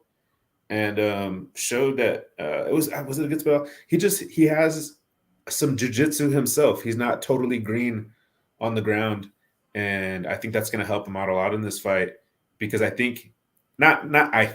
know he's the better striker. Charles Jourdain is size up very well. According to Tapology, Ramos has a little bit of a reach advantage, but I think they size up almost perfectly. What's the age is a year difference. That don't even make a difference. On his face look. Yeah, make me an honest man, Dave. I'll pass it to you. I got Charles Jourdain. I have him. I can't remember by decision or no. I had him by KO. I had him on our Tapology. I got him by third round finish as well. Yeah, I got him by KO. So make me a smarter man. What do you think? This is your countryman. What do you think? I just want to break down this face-off real quick. First of all, before they even think they're on camera, they shake hands, respect right off the bat. Respectful. Somebody notices Charles Jourdain is wearing Michael Jordans. That's right. And the other guy's barefoot. Well, his nickname's Air. I know. I guarantee they are. Watch this. Kicks him off. Yeah. He goes, "You want to do this? All right. We're going to do this barefoot." I love that. And that's just the little things about the UFC that, you know what? That's awesome. Just the fact that in the face-offs, respect. They're respectful. They're legitimate, respectful fighters. I like it. Veterans. They're both veterans. No, they're no newbies here. There's a lot of experience. Just a little tidbit behind the scenes. It's kind of cool. Love seeing that shit. They both have 20 fights. Actually, Charles Jourdain has 21. But still, 20 fights deep. Okay, then this is why we're going with Charles Jourdain because I do think this fight is going to be on the feet. Charles Jourdain's 14-6-1. Granted, does not have the height of it or does not have the reach advantage, but strikes length per minute 5.78 versus 3.32. Strike absorbs for Ricardo 3.82. Negative striking ratio. Positive striking ratio for Charles Jourdain 4.30. If this does go to the ground, Charles has some issues. I do think he has the experience to be able to keep him from going to the ground. Ricardo's been beating up some guys on the ground. 2.58 takedown average per 15 minutes. Takedown accuracy only at 58 versus 48% takedown defense. I do think this fight is going to be on the feet. Charles is going to be able to piece him up, dial him up. My call, Charles Jourdain on this one. I like the stats on this. I do too. I think Charles knows what's coming. I believe he trained. Hopefully his stand-up or takedown defense, and I think that Ramos is going to have to shoot. We'll see what happens after the. We'll see what happens. Did look kind of crappy on the scales too, if I remember correctly. Ramos, my backpack is definitely live. He does have that thing. I have confidence in Jourdain on this one. Ramos easy. Jourdain is a bomb. We'll shoot for takedowns. That's what's scary because what'd you say? The takedown defense of Jourdain was not very good, right? It's like 30 something. 48%. 48%. versus I don't. 15% takedown I accuracy. think he's got good get up game, right? Doesn't he top back right up after he gets taken down? If I remember correctly. But I love Jake Collier. But anyway, every time randomly you go back and anything, you always see Jake Collier. Like at the weigh-ins, everything. When you can't find something, there's Jake making muscles.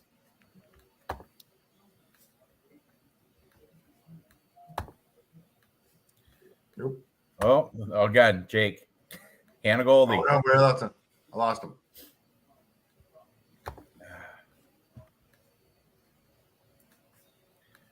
You're gonna see Academia Pro Star. That's in Quebec. Oh, this just put me over the edge right here. Look at this. Oh, is this fresh? How old is this? Done. 7 weeks ago. July 30th. The newlywed ticket. Definitely can't lose after you just got married. Right. I'm sorry. Oh, hot Raw wife. torque, lean heavy. With the lean heavy raw torque on the beach. Oh, that's a storybook proposal right there. Storybook proposal. A black belt. Yeah. Oh, you know what? Actually, just a black belt, is he? No. Oh, I thought. You know why I think? I love the quote. Ramos didn't look too impressive against Journey Newsom. He won that fight by decision, and I was like, Journey Newsom. He only beat Journey Newsom by decision. I wonder what Jourdain would have did to Journey Newsom, and I think that's why I picked Jourdain. Plus, Ramos does get takedowns, but I just went through his fights, and he doesn't have very much control time. Like he took Algio down 8 times. He took Bill Algio down 8 times, but he only had 4 minutes of control time, which isn't a lot for 8 takedowns. So Charles Jourdain, I think, can find his way back on his feet. He likes the howler head. I like that. Howler head. I'm a fan. I got Jourdain. Yeah. Look at his wife is knockout gorgeous. She's awesome. She's okay. Good for him. I'm jealous. But yeah, I'm on Jourdain as well. You got to be fair. Show Hamosh.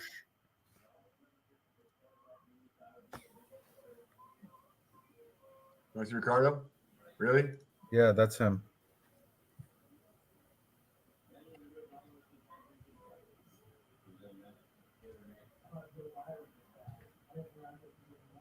Yo. Bryce will dominate. That's funny. Let's have his girl he's got in the car. Mm-hmm.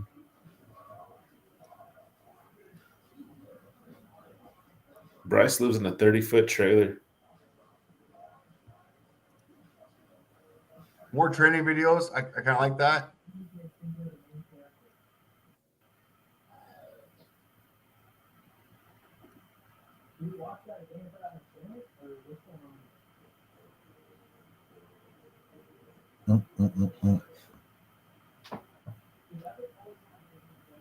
There we go. That's what I want to see right there. All the blue geese. There's all your black belts right there. Yeah, I see that. I think Right. For stand up, guys. I don't know. Are you starting to think differently, Ranch? Well, I don't know, man. I'm gonna stick with Jourdain, but it's a very close fight. Could go either way. It's Charles Jourdain. Does he have a BJJ belt at all? He's got to have something, right? Academia Pro Star. Let me see real quick. That is Canadian. There's a jiu-jitsu coach, Lee Villanueva, over there. And He has a black belt in Brazilian Jiu-Jitsu under Fabio Holanda. Where'd you find that out? Wikipedia. Oh, Charles Jourdain is, right? Yes. And he just beat Kron Gracie, who was a black belt as well. He did beat Kron Gracie. Yeah. But Kron Gracie is a one-trick pony. Doesn't matter. That I'm done on this one. Jourdain all day long. I'm going heavy. I'll take Jourdain. So Fabio Holanda, he's the Brazilian top team. Who are you taking, Dave? What'd you say? Jourdain. Okay. He's only minus 130. He's a parlay piece. Yeah, me too. What's he at? Jourdain. Minus 145. Minus 130. Somewhere in there. Finally, something we all agree upon. It's been a bit. Yeah, he'd be making my parlay for sure. I put him on a lot of DraftKings lineups. I haven't made any yet. I gotta get to work with those. All right, moving up the card. We got Brian Battle. Used to be Pooh Bear. Now it's like Butcher or something. I think he changed his nickname. I like the Pooh Bear better, but what is it? Brian, what does it say? Let me see. Pooh Bear. Pooh Bear. Does it say Pooh Bear? It's still Pooh Bear. I think he changed it though. I heard from the Allen brothers that he changed it to the Butcher or something. Brian the Butcher Battle. And anyway, he's taking on AJ the Ghost Fletcher. Looks like he just saw a ghost in his Tapology picture. Anyway, AJ Fletcher is coming off a win over Themba Gorimbo by submission, which is crazy. He lost to Angelusa. He lost to Matthew Semmelsberger, and that was his UFC debut. Before that, he was a Contender Series, and before that, he was in what's that? AKA something. Yep. I'm not even sure. But Brian Battle, I think he's a totally different level. He's got to be everywhere. He tail of the tape. He's taller. He's got 10-inch reach advantage. 10-inch. He's only 3 years older, but still, he knocked out Gabe Green. He can wrestle. I think he's training out of Carolina, the Combat Sports, but I think he's got like a brown belt. Where AJ Fletcher, I think maybe like a purple, if that. I know AJ Fletcher's like one of those former football, came from football, doesn't have a lot of fighting combat experience, but came in as like pure athleticism. And the problem with AJ Fletcher is he gasses out after 3 minutes. First round, it's a first round or bust for Fletcher. Makes it out of first round. You can see him mouth breathing, totally gassed out, winded. And look, watch the face-offs. Let it play. Watch just how dominant that Brian Battle looks just in comparison. AJ Fletcher looks like he's going to gas out. You know, just all he is like that. He's got that explosive original power. But like I said, if he gets through the first round 2, he's open mouth breathing. And yeah, this is one of my more confident picks on this card. I'm all over Pooh Bear or Butcher, whatever. Allen, you're getting killed, dude. I like Brian Battle. I don't care if he's scrawny, whatever. He's gonna piece this guy up. I think he's gonna make it look easy. I think I'm saying a finish, probably end of the first round. I'm gonna say first round finish for Brian Battle. Man. Okay, Noel. I gotta try and help you here. All right, Brian Battle is terrible. Yeah, but Fletcher by grapple, fucking. I don't know about that. I think Brian Battle. Ultimate Fighter House. He was beating wrestlers. Who's that? Gilbert Urbina. That dude's like a family of wrestlers. Brian Battle beat him. Let me see real quick. He got taken down once, but he subbed him out. Gilbert Urbina, Trayshawn Gore took him out. Takashi Sato, veteran Japanese fighter. And besides the fact that Trayshawn Gore did take him down once, doesn't matter. That's what I heard that from the cappers. Brian Battle's horrible takedown defense. He will get taken down. It's like 32% takedown defense. But you know what? He gets back up and on the feet. He's levels above AJ Fletcher. And if he's smart, he can just keep the 10-inch reach advantage, keep on the outside, and just point box his way to a decision or finish him after he gets winded in the first 3 minutes of the first round. He's got no gas left, mouth breathing, because he's all winded for trying to go for takedowns and probably get a takedown. But still, I think Brian Battle, and I'm confident with it. What do you think, MPTV? Oh, man. Actually, I'm just so happy to see you and hear you throw those words confident and Brian Battle around in the same sentence because this is a parlay piece. I was just praying to the parlay gods that you would, see Brian Battle winning this fight. Look, Pasha Boyer, Brian Battle, lock. I like Pasha Boyer. I never even recognized this guy. Yeah, nice he's new to the show. I've never seen him before. Same with this guy, Daniel Covert. Welcome to the welcome, guys. Welcome to the show. Maybe you can be a regular on Fridays. Everybody else here is. I don't do it for the money. I don't do it for monetization. I do it for this. I do it for our discussions. I do it for making my bets smarter and making your bets smarter as well. Ask Dave. I don't care about I don't even monetize this shit. So anyway, Fletcher is going to wrestle fuck battle. That's no Allen's all on Brian. Look at AJ Fletcher. He looks like he's got stupid fight IQ. Look at him. Write this down. Did you see his face? His weigh in. He looked like he's missing a crow. He looks like he's special. Like he went to special classes. He rode the short bus to school. Wait, look at his weigh in. I think he's like half cross-eyed. He's looking weird. You find AJ Fletcher standing up there. You gotta give me some time on this one. Yeah, definitely. You gotta find that. Gloomy old Brundage nods his head, worries away the time. It was Cedric Dumas, Brundage. Cedric Dumas. He did. Well, I'm going. Hey, by the way, everybody, join Tapology group number 926, Murderers Row, BC Dave. See how you stack up against all their. And if you're in here and you get first, Dave will send you a T-shirt.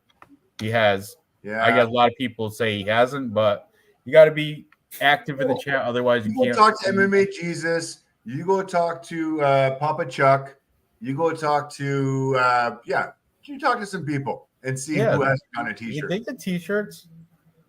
Oh yeah. There's a capper with the goddamn hoodie. Yeah. I'm sorry, dude. There's a capper with a really good show. Papa Chuck he got a perfect card. He had to get a T-shirt. Pooh Bear is a slow starter, but he still gets it done. I got nothing. I can't find these guys. Yes, you can. Come on. Dan Ige. There he is. There's my boy. Every time. Fletcher, I want to say, like, Brian Battle was like third. On your goddamn fucking weigh-ins. Ooh, Michelle Crotty Hottie didn't even know what to do. Brian Battle was before Michelle Waterson Gomez. We're looking for AJ Fletcher. That's Andre Fialho. Oh, okay. God, I'm sorry, chat. I apologize for fucking They're you guys fine. have to watch me fucking go through this. MMA Jesus, hook me up. Did you get any swag for winning? You're in this right now. You got a lot of drip. Just look at that guy hitting on my girl. Is that her? Was that the Howlerhead girl? Look, I'm trying to getting them jeans, getting those Lululemons. I kept seeing her walk by, and I was like, Who's that? Oh, I'm sorry. That's Mars Vidal. I was like, who's that dude? Oh, Hi. Sweetheart. Fake teeth, fake tits, fake ass. I love it. Oh, paid for. Reno Rodriguez. That's like what's his name? I haven't talked to him in a while. That T Money.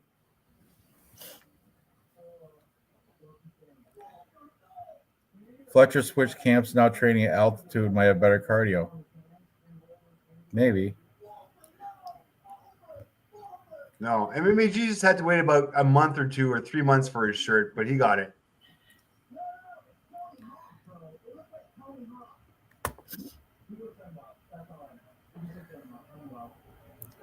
Oh my goodness, I could find it. You could have just played the whole 2 minutes of the highlights and seen it by now. 2.5 hour fucking stream. Jesus Christ. Tell you the truth, I'm trying to help you, Dave. I'm looking. I know you're not helping me either. I'm at an hour and 20 Miles minutes. Johns. I had no homework done for this. I apologize. There's my boy again. There's Dan Ige. Oh, I'm getting to know all these people by face now, Dave. I've seen them so many times. All right. Moving on. No, I can't believe you got to find it. You hyped seriously, it up. you're You gonna can't fucking not put me through find it now. All right, let me get I'm busy. not Jamie from fucking Rogan. It's can actually find it. kinda, Jesus Christ. it's kind of hard, Ranj. What? Dude, In I'm like fairness. There's like you know Nadav what? from There's a YMH. 2-minute. I'm not Jamie Dave, from Rogan. listen, there's a 2-minute And I'm a few weigh-in. years in. There's a 2-minute weigh-ins. I'm All they more do is than show them on the scale. Don't show them walking up. You got the live 2-hour version. There's a 2-minute version of the All right. weigh-ins. All right. I shit you not. You know find what? that, I'll find it for you. Hey. I'll find it for you. I'm gonna send you the link. Oh my goodness, Jamie. All right. It's brag on Dave night tonight, apparently. No, I'm just saying YouTube. Okay, I'll find it real quick. It's just type in UFC 79, UFC Vegas 79, because I watched it. 2-minute weigh-ins, 79 weigh-ins. Okay, and it is. All right, here we go. Oh, I like this guy. This guy's got fucking. Oh, here we go. This is easy. I got At this. the 140 mark, at the Who is 136 this or guy? something like that. MMA experts. Everybody subscribe to MMA experts, please. What do you have him on? Is it AJ DeVito? That's AJ DeVito. Shit. He's just showing the seems like a face nice- off.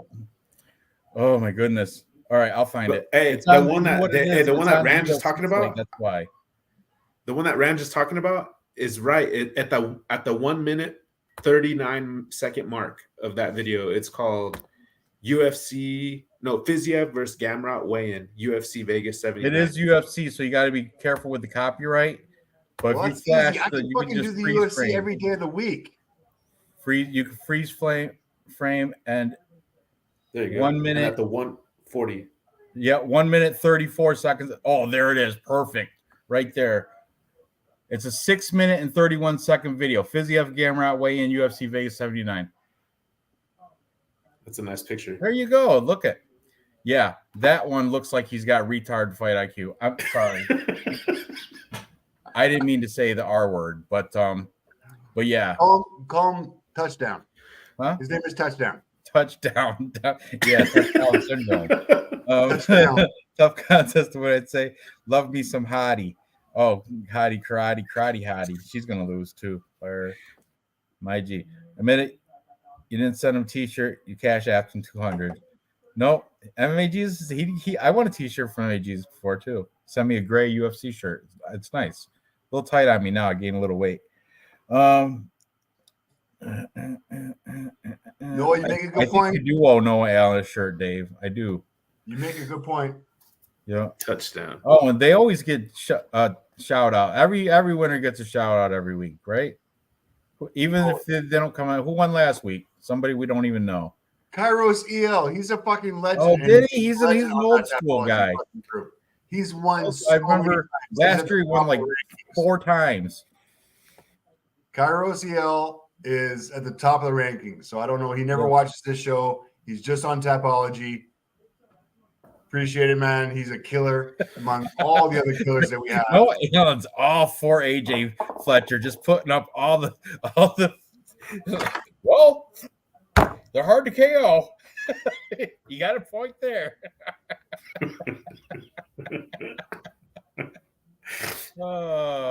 Anyway, yeah. There you go, boys.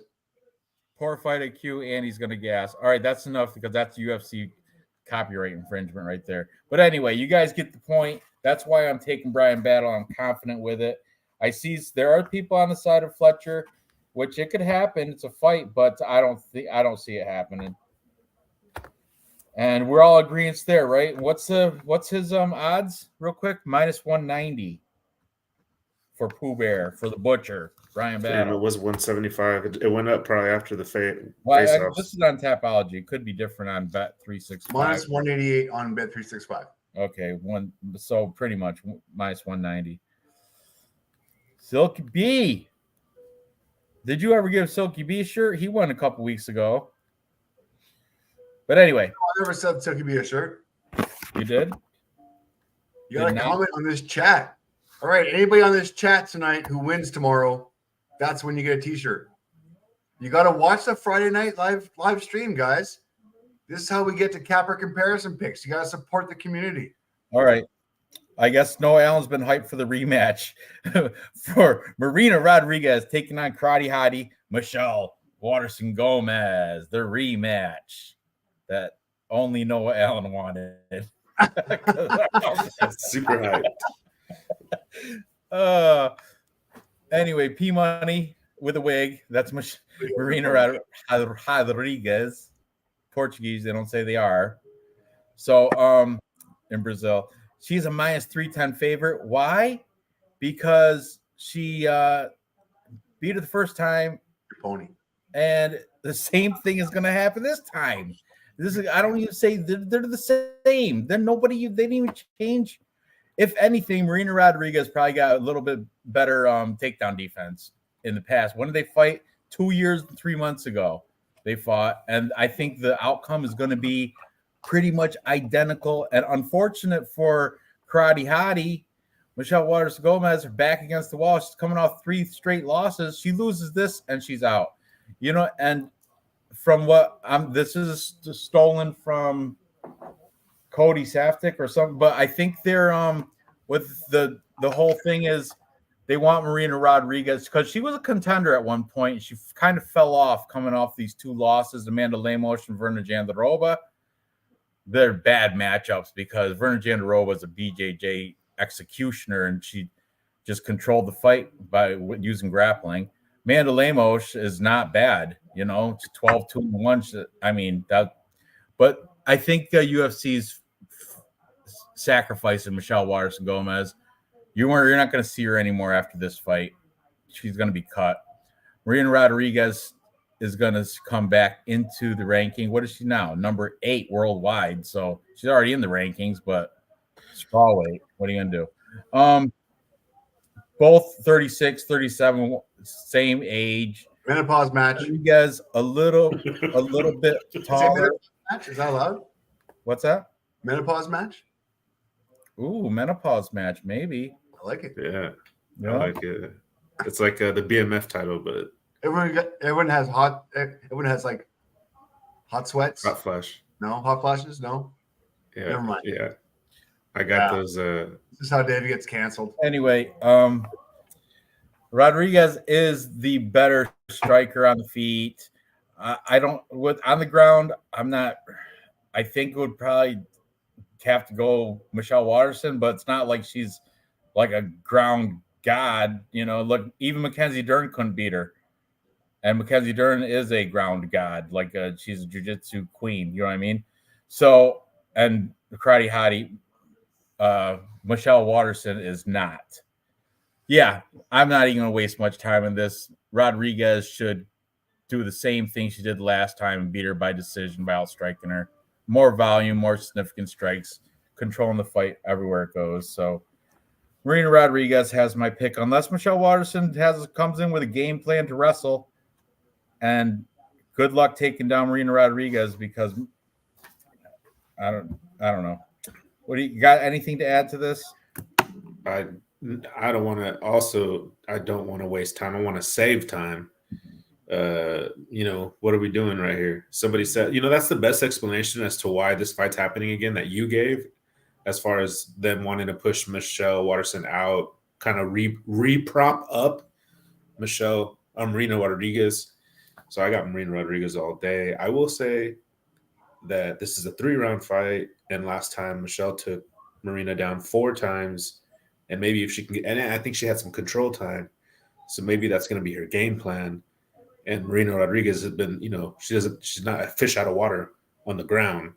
That's her only path to victory. I'm still going to go with Marina Rodriguez. I just wanted to throw that out there.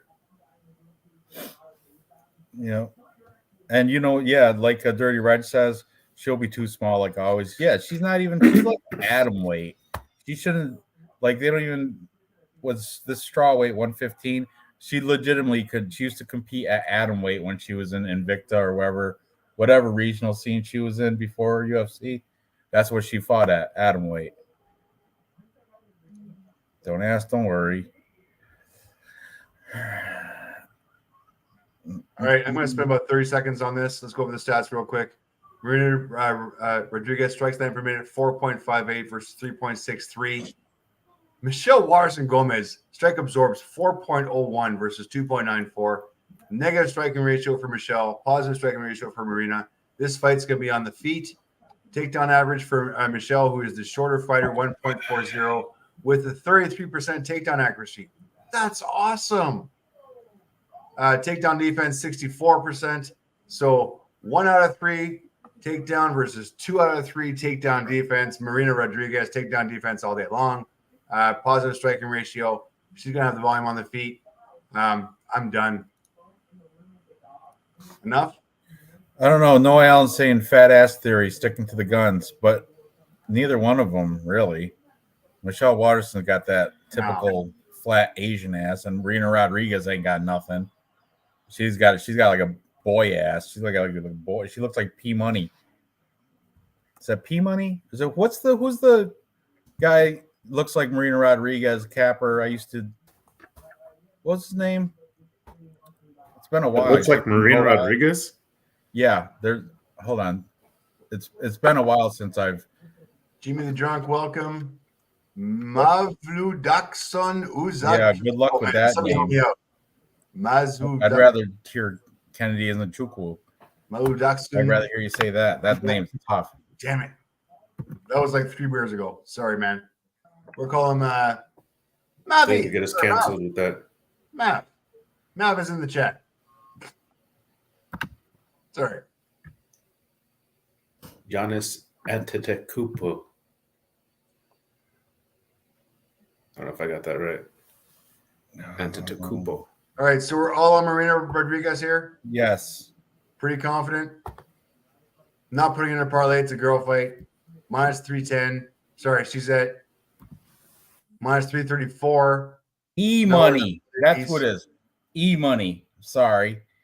E-money. That boy, he's a handicapper, and he looks like Marina Rodriguez with That's hilarious. Isn't it? It's a doppelganger. They look just like each other. Put a wig on him, it's Marina Rodriguez. Anyway, sorry about that. I had to look it up. Welcome to the show, Muvla Doxson. Uzakiva. See, that's how you say it, Dave. It's like slides off the tongue. Muvla Doxson Uzakiva. Where's the Bulgarian cowboy? Where's Vlad now? Yeah, let him compete with it. Muvla Doxson Uzakiva. Love it. Love it. You butchered it. You butchered it like Brian Battle is going to butcher AJ Fletcher. And a group of sharks that has a BC Dave's Tapology contest. Correct. Heyo. I saw it fail once. No, woman's headlock. Oh yeah, you know who uses that? That Conejo. That's her go-to. It's a sure thing. I will do heroin live on stream if Marina loses. Give me a couple more beers and I'll do. Never mind. Never mind. My daughter's still up in the other room, so can't get crazy. I got a 5K tomorrow anyway. Marina. All right. So moving on. We're all on Marina Rodriguez, yeah? Nobody's taking Michelle Watterson except for some people in chat. I don't know why anybody would do that. Because, Dev always takes the underdogs, and it's a female fight, and Marina Rodriguez doesn't know how to grapple or wrestle. That's why. But anyway, moving on to the co-main event, we've got Bryce Thug Nasty Mitchell. Hasn't produced a rap album in like 2 years. I don't know what's going on with that. Has his ex-girlfriend's pigs want to burn my crops down on the ground to the next town. She's stealing like some crops. He's a farmer. Stealing, I don't know. Stole his dog. Shit, whatever. She stole his dog. Was it lemon trees? Didn't she fucking kill all the trees? I heard he live streamed himself going back to go get his dog. Bryce Mitchell. Oh, really? I was away on vacation. You need to see his Instagram. My girlfriend killed my trees. I wish I could have gotten my trees back. Is that what? I don't even know. I'm just going. No, you're just making it up. No, Max girlfriend. No, that's true. Owns this tattoo parlor. Man, she manages a tattoo parlor. You stay away from this tattoo parlor. This girl is crazy. She killed my trees. I'm sorry. That was the best. I don't know. I can't do it. That's a good one. That's good. It sounds like you're right from Arkansas. Anyway, Yeah, so Bryce Mitchell's got all this nonsense going on in his personal life, and I think it I gotta may do this. affect Sorry. his fight style in the cage. Because where's he train at? He trains out of some Arkansas gym with like some regional scene dude, or like maybe a relative. I don't know. They're like his original coaches, aren't they? I think I've seen something and like that. he's I hate to say it, but he's really a one trick pony. He's a great, fantastic wrestler, and he will take down Dan Ige. But striking though, Dan Ige's got miles. He's so much better at striking, stand up striking, and every fight starts on the feet. And look what happened, Ilya Tupuria. I know Dan Ige is not Ilya Tupuria, but still, it just look what happened when Ilya Tupuria rocked him, chased him to the ground, and did him dirty. Thug Nasty's just. Did you guys ever hear his rap album? Yeah, I heard him on do like something he wrote. I think it was when he was on the Ultimate Fighter. I think I saw a video. He was like in his trailer. He had dirty. I remember he had white socks on. They were dirty, and he was like rapping, tapping his dirty sock, and I don't know. I was just thrown off by the whole. Okay, I mean, I was kind of like novelty. You know what I mean? He's just an average white rapper. It's not great. But anyway, Bryce Mitchell, flat earther too, I think, right? Isn't he a flat earther? Dude, this guy did not graduate magna cum laude from anything. Let's be honest. Neither did you, Dave. Did you? No, but I haven't had my head hit God knows how many times. I've been knocked out that many times. I love the character. I'm supporting. Jimmy's drunk. I'm with you. Show me his ex-girlfriend. I'm following this guy all over town. Wait a second. Strictly MMA, I gotta follow this guy. I don't follow enough people here. Nate Diaz, I follow Nate Diaz. Oh my goodness. I think the bunny pilsner is starting to hit you. Now you're going right off the rails, right off track. All right. Dan Ige, 50K Dan Ige. Dirty Reg is like, I'm in, and from Arkansas, sound nothing like Bryce Mitchell, to be honest. I have no redneck accent. I can't say he's got taken down by my ex-girlfriend who owns a tattoo shop. This is the problem is, though, he does have superior wrestling. So, and Dan, man, but something tells me 50K Dan Ige is I think he's gonna do it. I think he's gonna. What's the odds here, Dave? Oh yeah, there you go, dude. No, go back to stats. There you go. Thank you. Let me find what we got for Dan Ige here, because I'm kind of curious. All right. Damn. All right. So obviously, Dan Ige on the feet, 3.96 strike length per minute versus 2.48. 3.69 strike absorbed. That's not good, Danny. Yeah, but it's not like Bryce Mitchell can. No, Bryce Mitchell's not going to piece him up. Let's be honest here. But let's look at Bryce Mitchell's wrestling, which is his background, which is why he's got all this money and all this fame. 3.26 takedown average per 15 minutes. That's at least one takedown per round in every single one of his fights on average. That's going to be decent. Takedown accuracy, only 44%. Takedown defense, 33%. Dan Ige, 1.15 takedown average per 15 minutes. Takedown defense is only 56. This fight might end up on the ground. If this fight does end up on the ground, I kind of like Bryce. I might be picking the redneck here, guys. He's got the size advantage. Yee. Yeah, on paper he should win, but something, I don't know. I don't like his man. Let's see who's he beat. Andre Fili, Edson Barboza, Boston Strong, Charles Hosa, Matt Sales, not great. So Chepe Mariscal, That was 2017. I don't even know if you want to count that. I mean, but really, who the best opponent he's beat is Edson Barboza and Andre Fili. Yeah, those are pretty good. Yeah. Charles Rosa wasn't bad either. Charles Rosa, yeah, but it wasn't that great either. Charles Rosa's, I don't know. I just noticed something though. He has no knockouts, not even one. No, No. definitely not. No, Definitely it's not. crazy. He does not knock on wrestling. Yeah, wrestling, control, submission and decisions. Yeah. He's like a Gracie. But if you look at Dan Ige, 50K, let's see what's he got? Oh, he's got 5 wins by knockout, 5 wins by submission.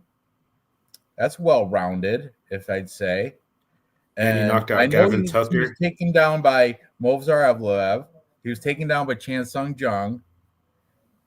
But look at these wins. He's got some Gavin Tucker's good. Edson Barboza, Mirsad Bektic, Kevin Aguilar. He's been in here. He's been in the UFC finishing or beating people since way back. Is Nate Landwehr better than Bryce Mitchell? Nate the Train. Don't get me on Nate the Train, buddy. Not That's a wrestling. close one. Is Damon Jackson better than Bryce Mitchell? He's more comparable though, because Damon Jackson, he's a pretty good grappler. Is Damon Jackson better than Bryce Mitchell? Honestly, No, probably not. I don't think so. Probably not, but I don't know. It'd be a good fight. Dan Ige a fraudulent bomb. Just view it. Bryce, yeah, thank you, Pasha. Think about who Bryce has beaten. Yeah, And Bryce hasn't done like much. I said, I'm not very impressed by who Bryce has beaten. Way better competition. Andrew Fili, Charles Rosa. That was unanimous back in 2020. That's not that impressive. And then nothing. Yeah. So we can say the fight, if it ends in a finish, we could say that's Dan Ige winning that fight, basically. Yep. Dan Ige definitely blacker. Yeah. Set it up. Call Sean Shelby. Send him an email saying set Bryce Mitchell, Nate the Train Landwehr. Make Nate an underdog and I'll take him. Give plus money on Nate the Train. Because Bryce Mitchell, really, he's kind of like his striking's getting a little better, but it's still not UFC level striking. He's kind of like a one-trick pony, kind of like it's either get you down and wrestle or lose. That's how I wrestle against this guy because you're not going to win in the wrestling game.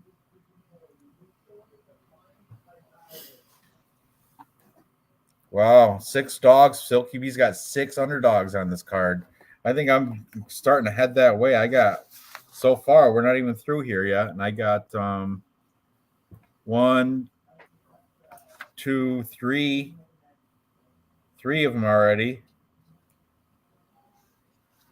So I don't know. I think I might lean Dan Ige. That'll be my 4th underdog. He is plus money, correct? Yes, definitely. Was it plus? What is that? Does that say 170? Does that say plus 170 for 50K Dan Ige? Yep. Yeah, and you know what? Dan Ige is not going to get. He might get. I don't know. Dan Ige can grapple, right? Or he knows jiu-jitsu.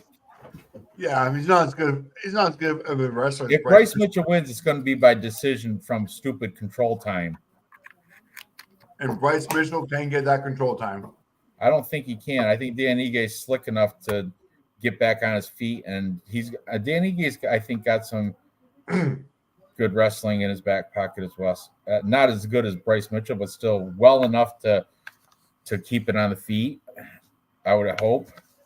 What is Bryce Mitchell? Minus 200? Minus 200. Yeah, I'm on Dan Ige. MPTV, what are you thinking on the co-main event? I am on, I hate to disappoint you, Ranj. Like, I just feel like you get excited and I'm with you, and I almost want to jump on that Dan Ige bandwagon with you. But you said it yourself. Bryce Mitchell's wrestling is so It superior. is. I can't argue with that. That's but I'm just. And Ige has been shown to have a deficit in his takedown defense. He And has. I think Bryce Mitchell's a thinker. He's a smart guy. You know, he says some weird stuff, but he's pretty bright, and I'm pretty sure he's thought through this fight. Until he says like Earth is flat. Why don't y'all believe me? He That's not the brightest thing he's ever said. You know, I think Topuria probably could finish Danny. Topuria's a beast. I think he finished anybody. Bring it any featherweight except for like Max Holloway, and Topuria could finish him probably. I just say, and isn't Dan Ige? Isn't he Hawaiian? He's Hawaiian, right? yes. Oh, Hawaiians don't get finished, so maybe not. My Hawaiian homie, I apologize. I know you're watching tonight. Don't fade me, homie. Man, Ige by decision. I can't see that. That's what Sasha Boyer was saying. I can't see that, to be honest with you. I think if anybody wins a decision, I think it's Mitchell. I think if Ige wins, he's going to win by knockout. I could sound like a casual right now, but honestly, I think that Ige is live. I think he's live the entire fight. That's what I like about fights like this. Instead of like sometimes, not to hate to say it, but sometimes some women's fights, you know, they're never going to take a turn.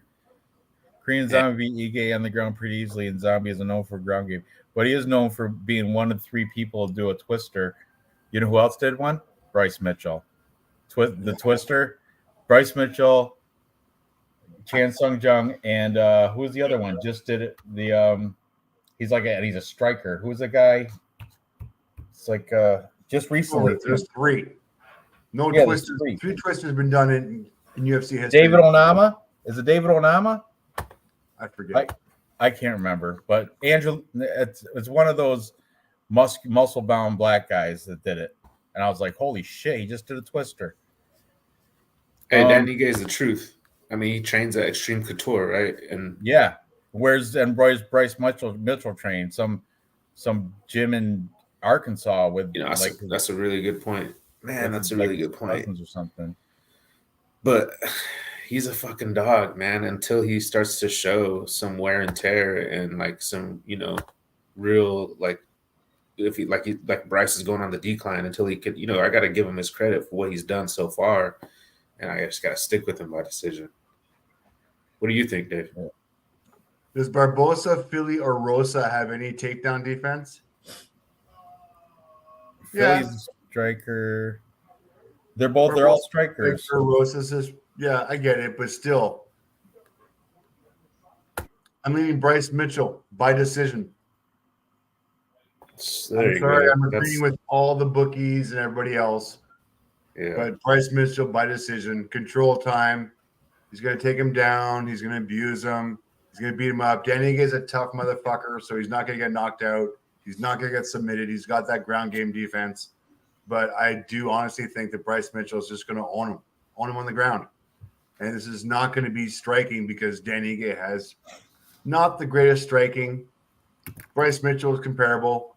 Let's be honest. It's going to be just a matter of time until Bryce Mitchell takes him down, controls him up against the cage, shoots for the double leg. I don't want to predict too much, but yeah.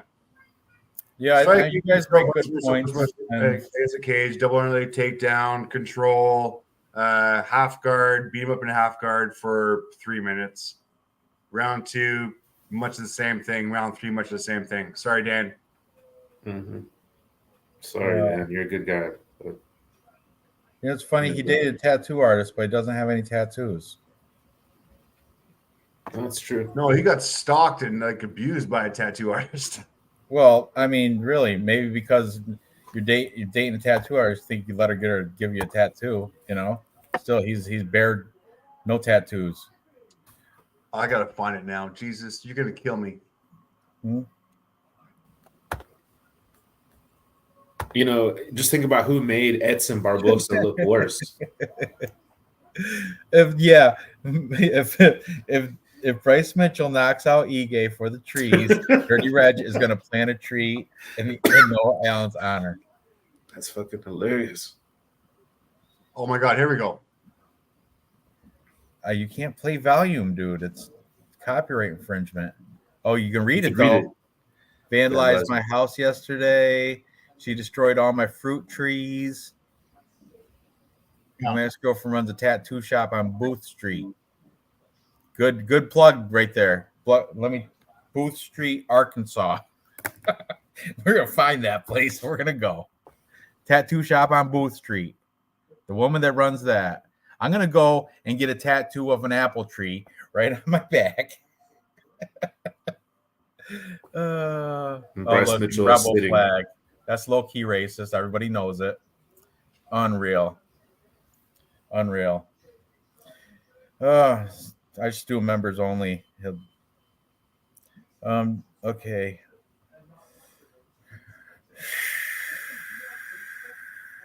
Cabot, Arkansas. Booth Street. I'm gonna write that down. Booth Street, Cabot, Arkansas. Tattoos. Put on my bucket list. Cabot, Arkansas.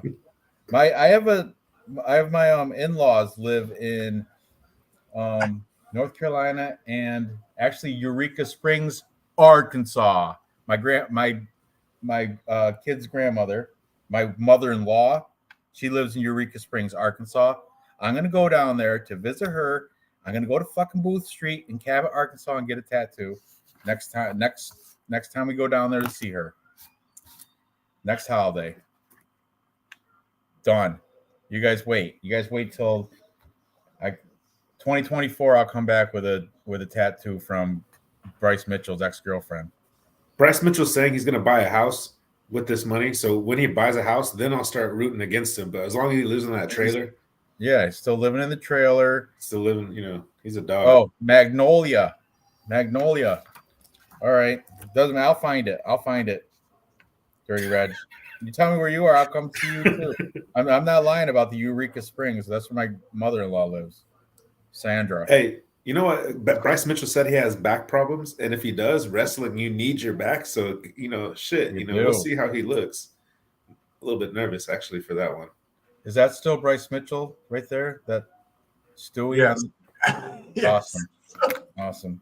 He's He's a good. Aaron. There he is training. Now my trees are gone. She's gonna try to kill me. She's gonna kill the dog. It's gonna kill Aaron. Who's Aaron? His new girlfriend? His wife. His wife. Oh, his wife. So whatever. Man. Hey, that's kind of scary though, man. Like, hope nothing happens to Bryce. That's no. Come on now.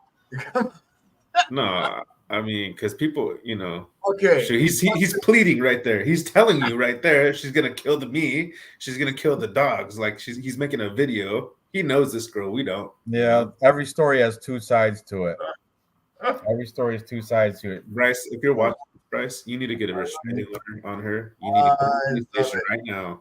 He's using the media as a platform to get everybody to take his side. You haven't heard her side of it. I bet you that tattoo shop is the busiest it's ever been. Oh, I'm sure. And look how many tattoo. Dan Ige would go there and get a tattoo just to spite him. That would be great. Have Ilya Tapuria go there and get a tattoo of a crown because I'm the champ. Yeah, Booth Street in Magnolia Springs. Anyways, going to be in Searcy, Arkansas for work on Monday. Save him. Look at Arkansas. Love it. Arkansas represent. Stand up, guys. Okay, real question for you. Interview Bryce Mitchell said he had an agreement in a fight with Dan Ige. What could it be? Stand and bang? If that's the case, Bryce is in trouble. Huh. Agreement in a fight with Dan Ige. That's crazy. I don't know. It's grappling first round only. I don't know. The schmo. I'll even plant him some fruit trees. I'm gonna have to watch this later on, Pasha. I'm gonna have to get back to you on this one. Not tonight, Dave. We don't got time. So let's move on. I know. I'm on Dan Ige. You both are on Bryce Mitchell. That's right. The flat earther. Tree hugging flat earther. Hey, listen. But whatever. I'm on the Hawaiian. 50K. And I 50K ain't going to Dan be Ige. anybody if I'm going to back him. Plus money. Okay, making me have this my fourth underdog on this 11 fight card. Now, the main event. Rafael Fiziev, 12-2. Striking coach over at Tiger Muay Thai. Take on the Polish fighter Matus Gamrot, 22-2.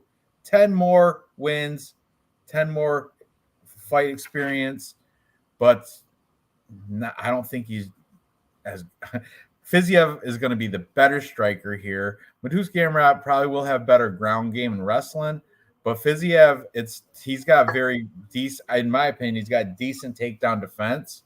What's his most recent loss there, Dave? Highlight that. Justin Gaethje. But Justin Gaethje is Justin Gaethje. I mean, what are you gonna do? The rise of Justin Gaethje right now, yeah. That was short notice, I think. Was it short notice for Fiziev that fight? Is it? Was Fiziev on short notice for that? I don't. How can you even find that out? Is there a way to find that out? Well, there'll be like canceled bout. You kind of have to look for that. There's kind of a way to like. Yeah. Look at Raw Torque. Fix this. Bryce Mitchell promised something special in the interview. I think he was referring to be the first person to submit Dan Ige. Now that's believable. That's more. I don't think he's going to stand and bang with him. That would just be stupid fight IQ. You know, that would just why risk losing just to, you know. Anyway, Bryce Mitchell is an idiot. Don't believe what he says. Ice Viking. Yeah, you're late. We start the show at like 9 Eastern time. You did great. Hey, great job. That's with my BC homie. You leave Ice Viking alone. He's my man. I just want to say shout out to Ice Viking. Great job with tap out to the last week. Look. Go back, Dave. Go back to that last screen. Look at Dave's algorithm. Pro Patriot Jockstrap. That's what Dave looks at when that shit just shows up. What you search. That's your algorithm. Look at this guy. This is what Dave searches on. Oh, unreal, Dave. That's that's Dave's algorithm. Classic 3-inch jockstrap. It's nice to know. Dude, nice to know a little more about you. Dude, look at the V-hip thing going on. Well, you could pull this off. Here. Me? Yeah. Okay. Next person who wins tap learn ball. One more thing about it. We're gonna copyright it for doing this. Stop, Dave. Get it off the screen. Stop. Remove. Stop sharing. Maybe just unreal. I'd rather have porn up there. Anyway,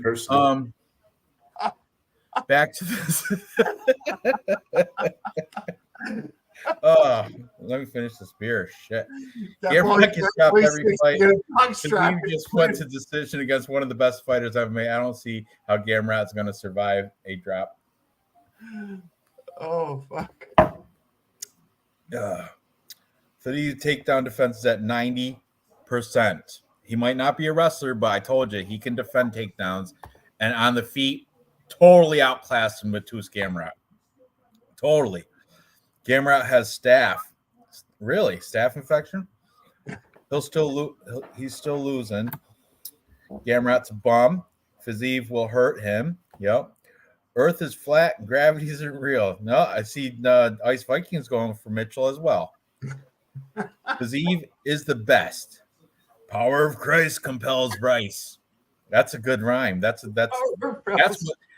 what his tattoo he should get. That's his mantra every morning. Well, he also said the Earth's flat. Yeah, for real. Why would Danny agree to grappling? He's not going to agree to grappling. He's not going to be able to avoid it. He will get taken down, but I think Danny Ige's got enough experience to get back up or to keep it. I don't know. Hopefully he keeps it standing. It's a close fight. Believe me, but I'm just going to go with the underdog plus money when it's close. When in doubt, dog or pass. You know, I'm not throwing him either one. I'm not throwing him in a parlay. It'll bust it up probably. If, you know, I'm not that risky.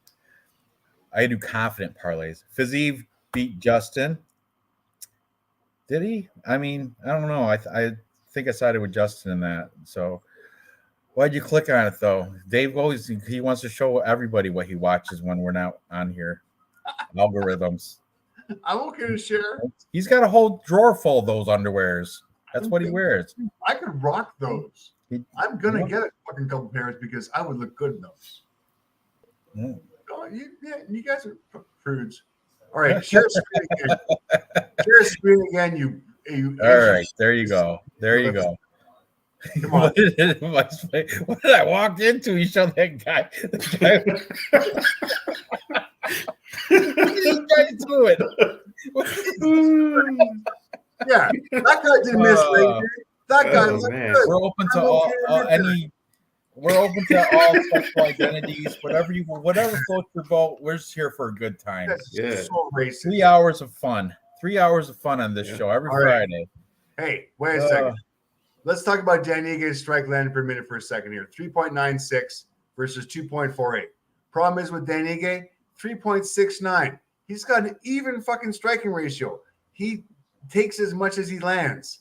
At least Bryce Mitchell at 2.48 and 1.71 negative striking ratio. At least he's landing more than he's fucking hitting, for crying out loud. And if this does happen to go to the ground, Dan Ige is fucked. 3.26 takedown average per 15 minutes compared to 1.15. And Bryce Mitchell can take down fucking anybody. He's got that red neck. We're past this fight. We're done with this. Bigfoot, Illinois Bigfoot. We've been done with this fight for 5 minutes. We're on we haven't. The main event. Man. Unbelievable. What are you going back? Let's talk about Marina Rodriguez. Since we talked about that 20 minutes ago, let's bring that shit up again. I feel like Come on, Dave, get with it. We time traveled. I thought that's what I thought. I was just like, I accepted that for that. I was still embracing this with Dan Ige. Glitch in the simulation. You guys weren't fucking done. Guys I in their was underwear on there. Everything. Jamie was on. Mine get all goopy and stuff. Thinking about sexy Brian Ortega and he's unreal. Blake Builder. Man, I wish I could see Blake Builder in those underwear. We're seeing the face off. Oh god, the Bryce Mitchell face off. I'm still on the fucking prelim. Oh my god. If Bigfoot is asking what's going on in this, we got problems. That's a great one. It's taller. Welcome back, Illinois. Haven't seen you in a while. Yeah, long time no see, guy. He must have heard me call his name out. No, he just heard the racist. You watch tape on getting around this actual factual. He's relentless with his takedown. Gets them. He can't keep any fighters down. Gee, that's true. It's different. It's taking down a fighter is not as it's easier than keeping the fighter down. If the guy gets taken down, pops right back up, the judges see that as they don't even. It depends on who the judges are, but like Sal D'Amato, he don't even care about wrestling. Sal D'Amato just wants to see violence and judging's horrible. I hate it. I hate judging.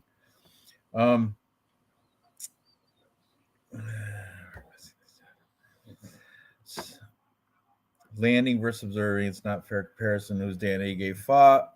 Oh, we're still talking about Illinois Bigfoot. Yeah. Welcome, buddy. We're on the main event. You missed the whole show.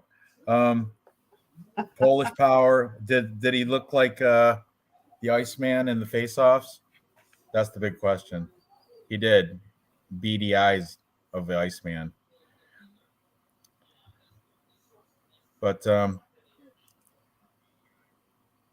he kind of pulled his arm out of his, he was a little bit rough right there with that handshake. Did you see that? He tried to take his arm off. Polish Power versus what's the Ottoman, right? What is that? Didn't they tried to do the Armenian genocide for real?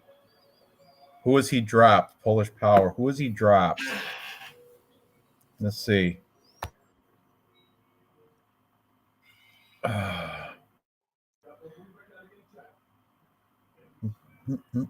Okay. Who you got up there? Fazeev? Yep.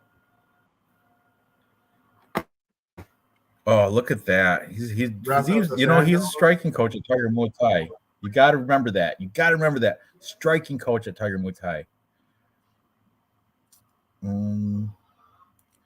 I mean, he's got a few knockouts. I mean, Rafael Dos Anjos, Brad Riddell, his last 2 fights have been by finish. He did finish Renato Moicano. That fight against Bobby Green was wicked close, dude. It was a lot Yeah, closer. it was. It It couldn't have been was. unanimous. I think he should have maybe won he won 2 of the 3 rounds, but Bobby Green definitely won the round 3. That's a thing. I think maybe it might, if it comes down to cardio, I don't know, man. Who's going to stick around round 3? I mean, he's got bounced back from that Justin Gaethje fight too. Yeah, I'm on the side of Fiziev. You don't got.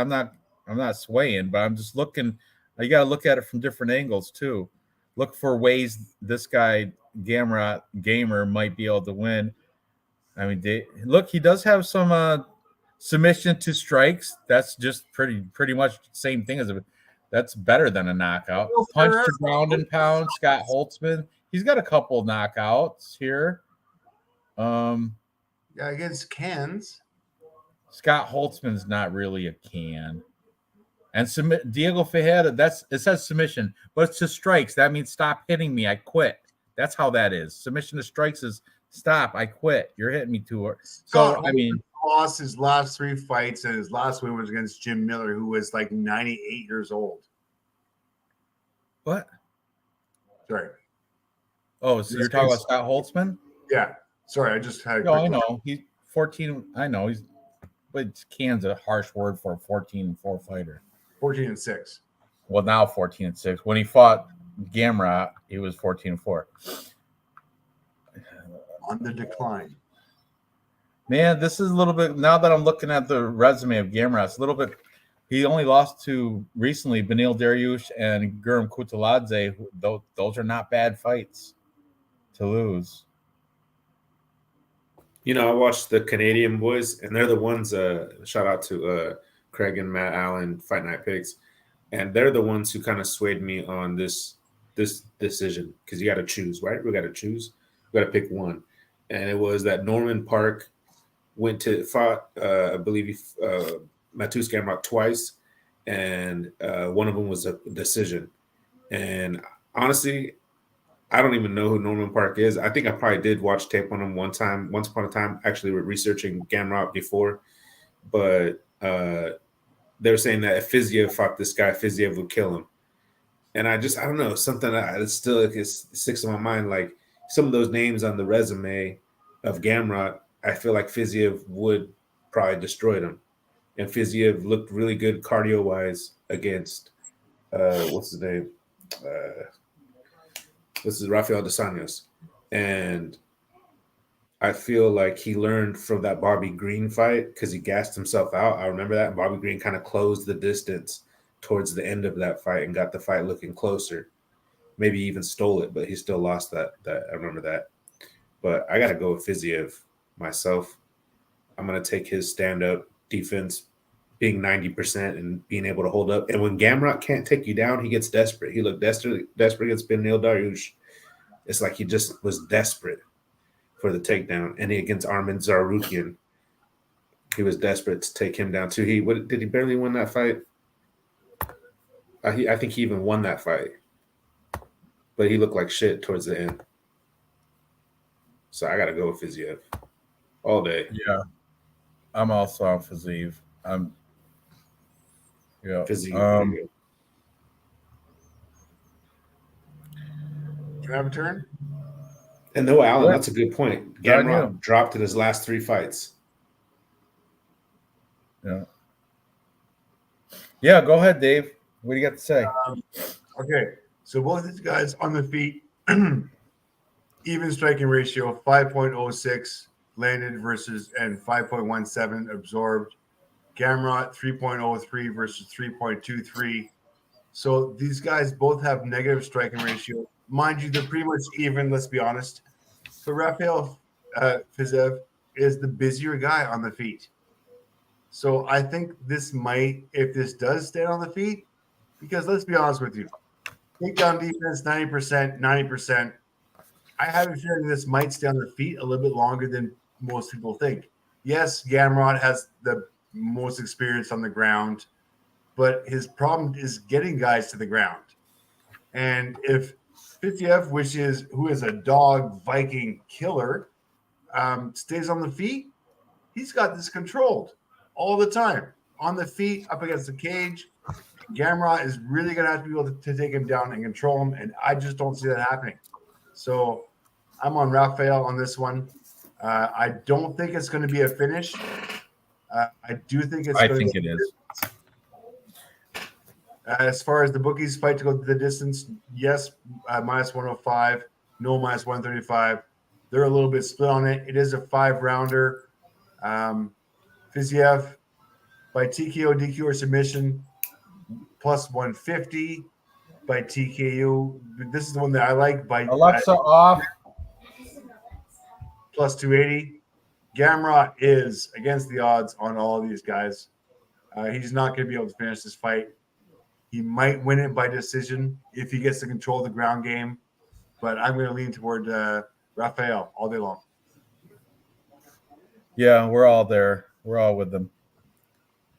I am not putting this in a parlay bet, though. Hmm? Never put the main card in a parlay bet. I might. Well, not the one we decide on. We're not, I guess.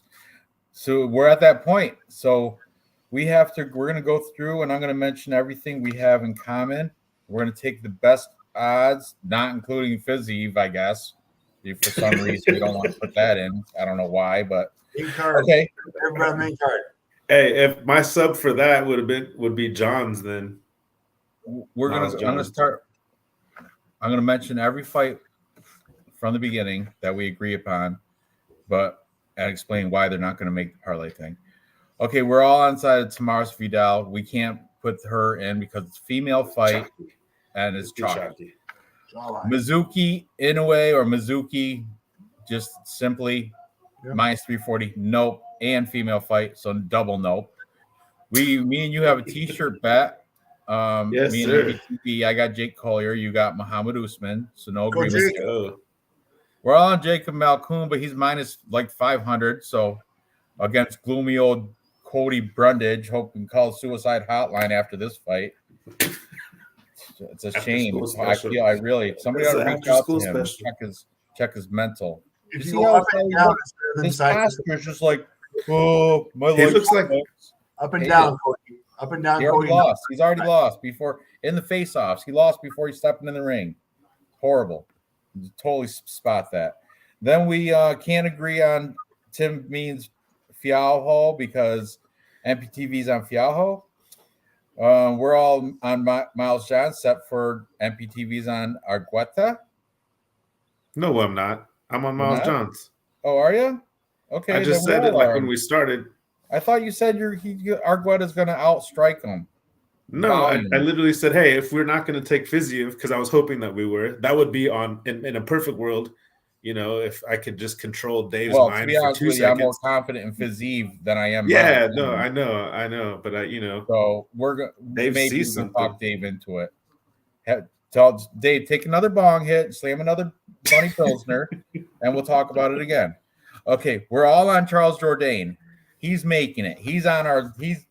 We're all on him at minus 130. He's going to make our 3-legger, right? Any opposition? Right. No? Nobody opposed to that? Good. We're all on Brian Battle. He's at minus 190 or minus 188, but he might be possible. We're all on Marina Rodriguez, but chalky female fight. Can't do it. She's not going in there. We're split on Bryce Mitchell because I'm by myself taking Dan Ige. You guys are both on Flat Earther. And we're all on Fiziev at minus 155. I like that as but Dave said our 3-leg parlay. But Dave said betting on the main event is bad juju. Not a parlay. We would have won last week if the right. When have you ever said that before? Never.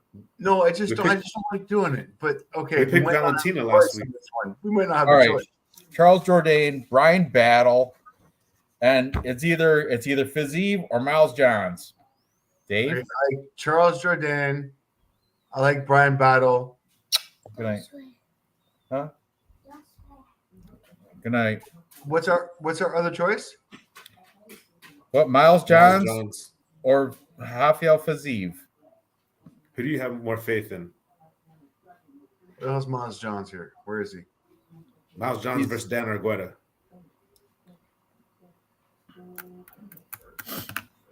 Plus 150, huh?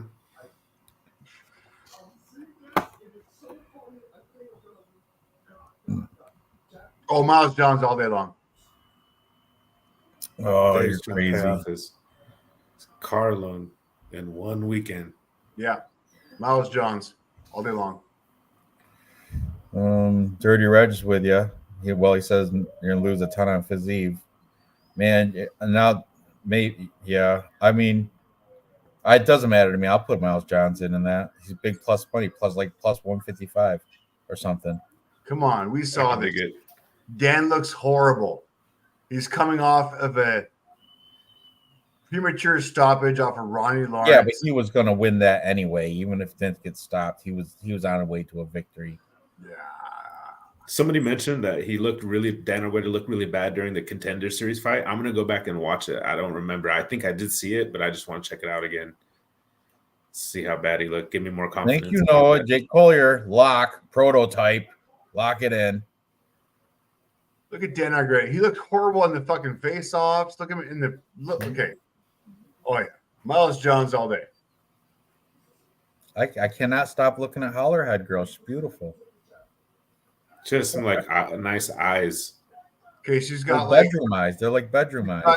A dice tattoo with snake eyes. Got them from Bryce Mitchell's ex-girlfriend. She has a Sometimes snake she rolls the dice tattoo with a snake around her arm. I think that's a tomahawk, isn't it? No, she just rolls the dice. No, sometimes that's a dice. What the other thing is? That a snake? That's a snake around her arm. Is it? Plus a snake you have a eyes chance. tattoo. Who knows? Ranj, you have a chance. Too much. You have a chance with her. Why? Because she's got trashy tattoos. Dude. I mean, kind of, you know. That's a good. I'm glad you picked up on that. That's why I like her, because I got a chance. That's for real. I like girls that I have a chance with. Why? She's got red nails. Not like Charles Jourdain's wife. Like I'm gonna have a chance with that. No, but Hollerhead girl. If I saw her at a bar, I can approach her. If it was Charles Jourdain's wife, nah, I'm not even gonna waste my time. Yeah. Right. So the choice is okay, and Pasha put it out there. The choice is Dan Argueta, Johns, or the main card. And if that's the case, I might go with the favorite with the main card, Fiziev, as opposed to Miles Johns. Wait. He's coming back. He came too, Ranch. I don't know, man. His feet have touched down. Okay. Minus 160 Dave? over plus 150. I think as far as Rafael versus Mateos goes, I think Rafael is the favorite in this one. It might be a coin toss between Argueta and Johns. I still think Johns is going to get it. Throwing some pearls at you. Oh, what do you think of the fight of the card is going to be here? Actually, I think it's going to be Dirty Bird and Andre Fialho is going to. I think that's going to be the fight of the card because that's the hardest one for me to pick. That was the one I kept going back and forth on. I think it's going to be Jourdain Ramos. Good night, Dirty Reg. Honestly, guys, the most excited one I'm waiting to see now is Mohammed Usman versus Jake Collier. I cannot wait to see this fight. Oh, I want to see the big boys go at it. I like the fact that Jake got pissed off at the face-offs. It was like, really? You don't want to shake my hand, you motherfucker? Yeah, you're not your brother. You're not your brother. I don't know who you think you are. You're not your brother. Yeah, this is the one I want to see is the Usman Collier fight. Big boys. Jake's got fucking now a chip on his shoulder. I want to see it. All right, you better jump on that, Ranch. Let me put this into Bet Online. See what it pays out. You threw Fiziev back in there, yeah? Yeah. Oh yeah. Do it. Pasha, you're a swing. The chat fucking means shit in this fucking show. Pasha Swade. I just need to remind you, Dave. He took me off of fucking Johns and put me on fucking Rafael. Oh, Pasha did? Pasha's the man. Yeah, Pasha did that. It's the only reason. Talk me some reality in me. This is good. Dave, I'm happy you went with Fizzy. If you're gonna be a happy man, you're gonna hit this. We're gonna hit this parlay this week. I know. This is the way to do it. Okay, so let's see. Where are we at? Martial arts, MMA, Bellator. Yeah, that starts a.m. 11 o'clock Eastern time. Bellator 299. That's where Dirty Reg's going to bed right now. That's early. Lucky guy.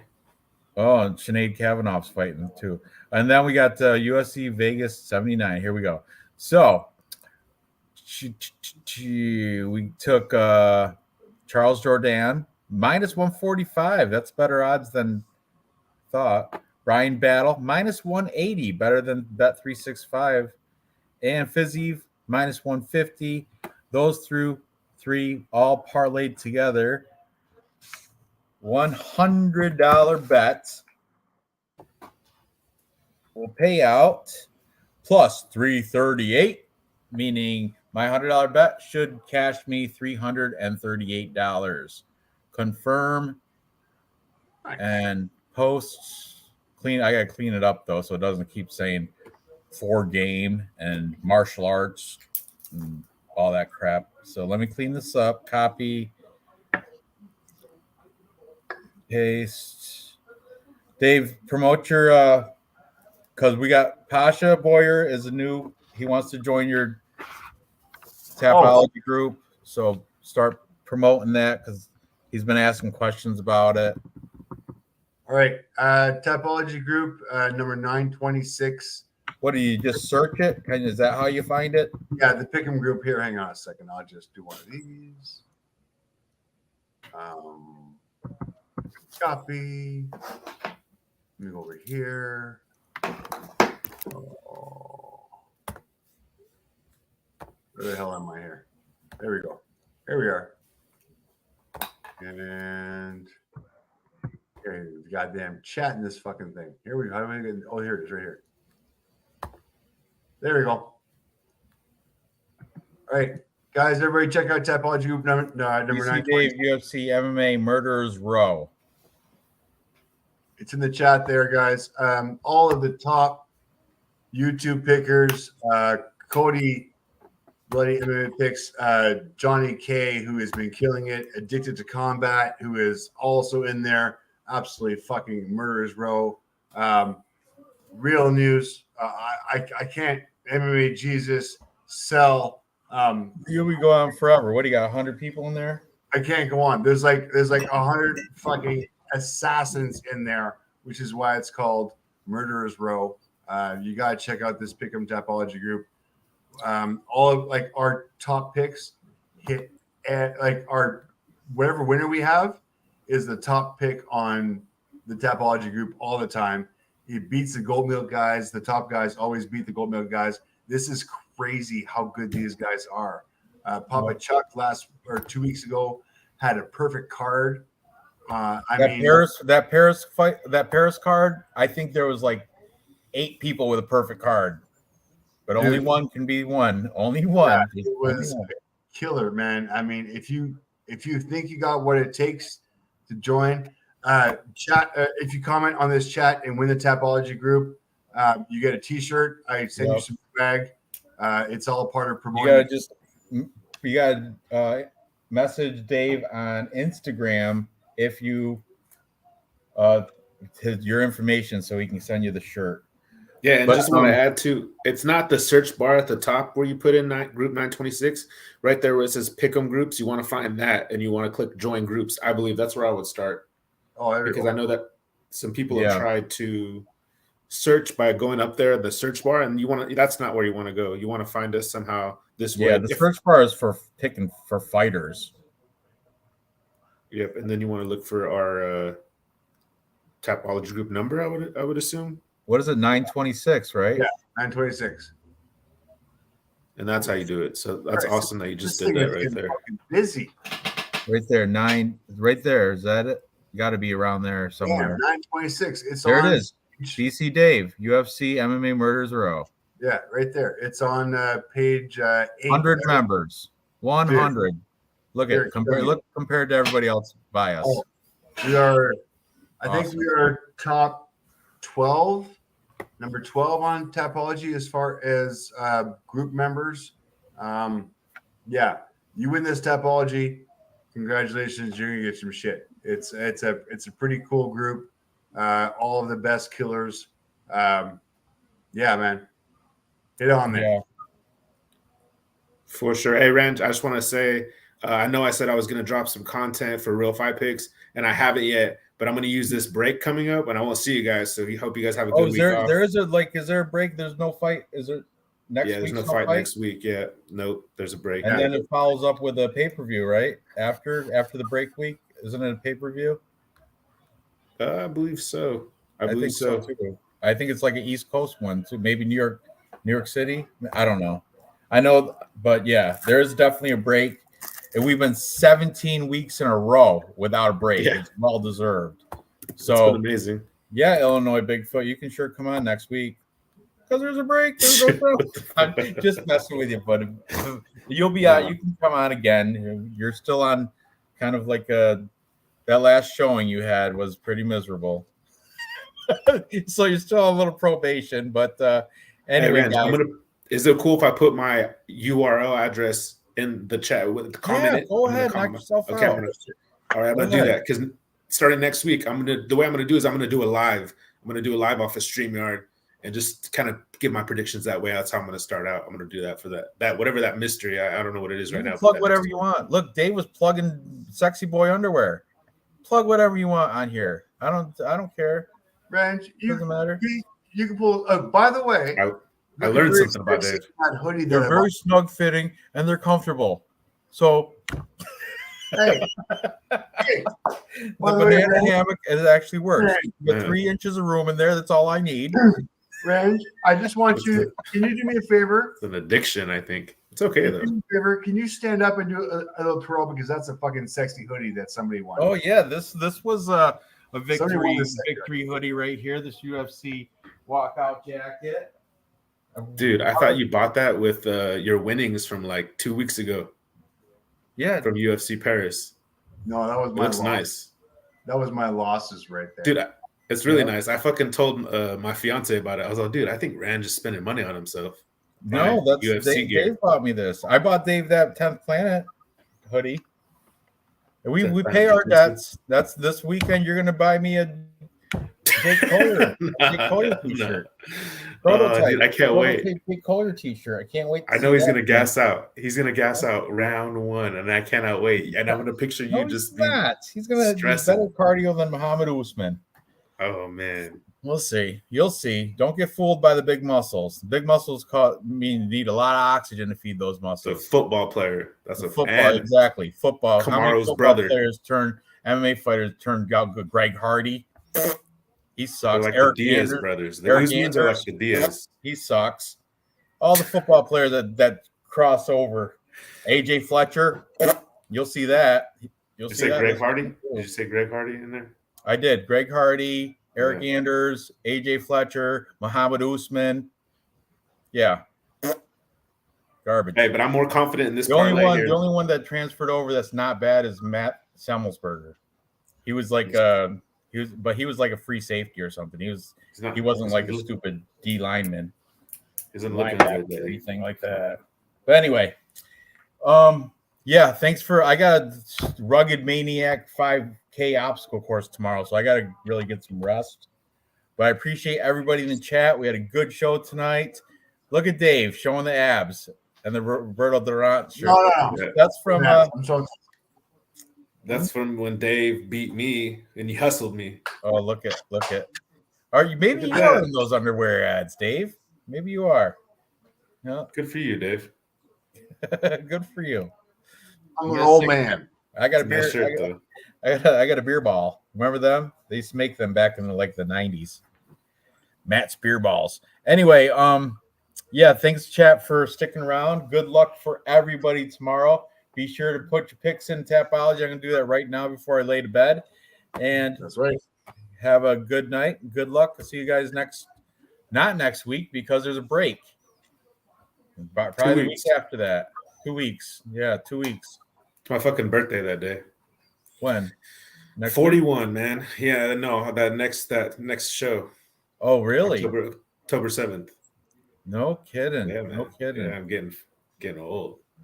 I'm getting there too. I mean, I'm past there. I'm at 41 is a good year. Yeah. Fuck it. I'll enjoy it for you. Awesome. All right. I'll see you guys in a couple weeks. Good luck tomorrow. Yeah. Then, homies. Take it easy, Good fellas. night. Yee. Good night.